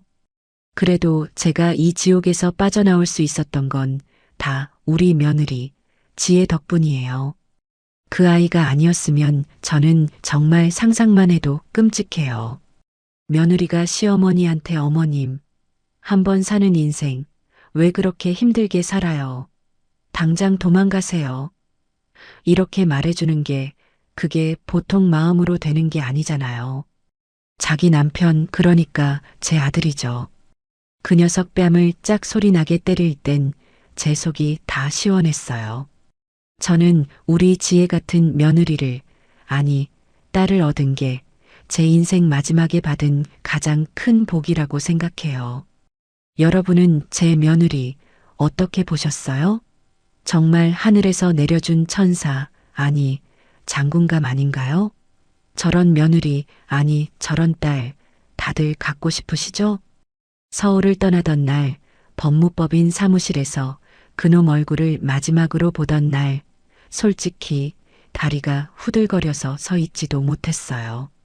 70평생을 산 내 집, 내 재산을 다 정리하고 낯선 섬으로 떠난다는 게 보통 용기가 필요한 게 아니었죠. 아마 지혜가 그렇게 철두철미하게 계획을 세우고 제 등을 떠밀어 주지 않았다면 저는 아마 지금도 그 망나니 녀석 식당에서 공짜로 설거지나 해주고 있었을 거예요. 만약 여러분이 제 입장이라면 어떠셨을 것 같아요? 저처럼 그렇게 매정하게 아들 녀석을 버리고 떠날 수 있으셨을까요? 가끔 내가 너무 모질었나 하는 생각도 아주 눈곱만큼 들 때도 있었지만 아니에요. 그쵸? 제가 정말 잘한 거 맞죠? 여러분이 잘했다고 한마디만 해주시면 제가 큰 힘이 날 것 같아요. 지금 저는 여기 남쪽 섬에서 제 이름 김영자로 살아요. 춘자 할머니랑 밥도 먹고 아침마다 제 밭에서 파릇파릇 자라나는 상추랑 깻잎 보는 재미가 얼마나 쏠쏠한지 몰라요. 제가 만든 영잔의 반찬, 이거 이 섬에서 아주 인기가 대단해요. 돈은 예전 건물주 할 때 비하면 말도 못하게 적게 벌죠. 하지만 지금이 100배, 1000배는 더 행복해요. 제 손으로 번 돈으로 제 밥 사 먹고 가끔 놀러 오는 우리 손주들 주머니에 용돈 찔러주는 이 기쁨을 그 녀석은 평생 모르고 살겠죠. 여러분은 어떠세요? 여러분을 진짜 행복하게 해주는 건 뭔가요? 꼭 좋은 집, 좋은 옷, 그런 게 전부는 아니더라고요. 제 긴긴 이야기를 이렇게 끝까지 들어주셔서 정말 고마워요. 여러분의 이야기도 참 궁금하네요. 제 이야기 들으시면서 어느 대목에서 제일 속이 시원했는지 그것도 알려주세요. 아니면 혹시 지금 저처럼 말 못할 답답한 속사정이 있으신가요? 여기에 댓글로 여러분 마음을 훌훌 털어놔 보세요. 제가 이 바다 앞에서 여러분 이야기 다 들어드리고 응원해 드릴게요.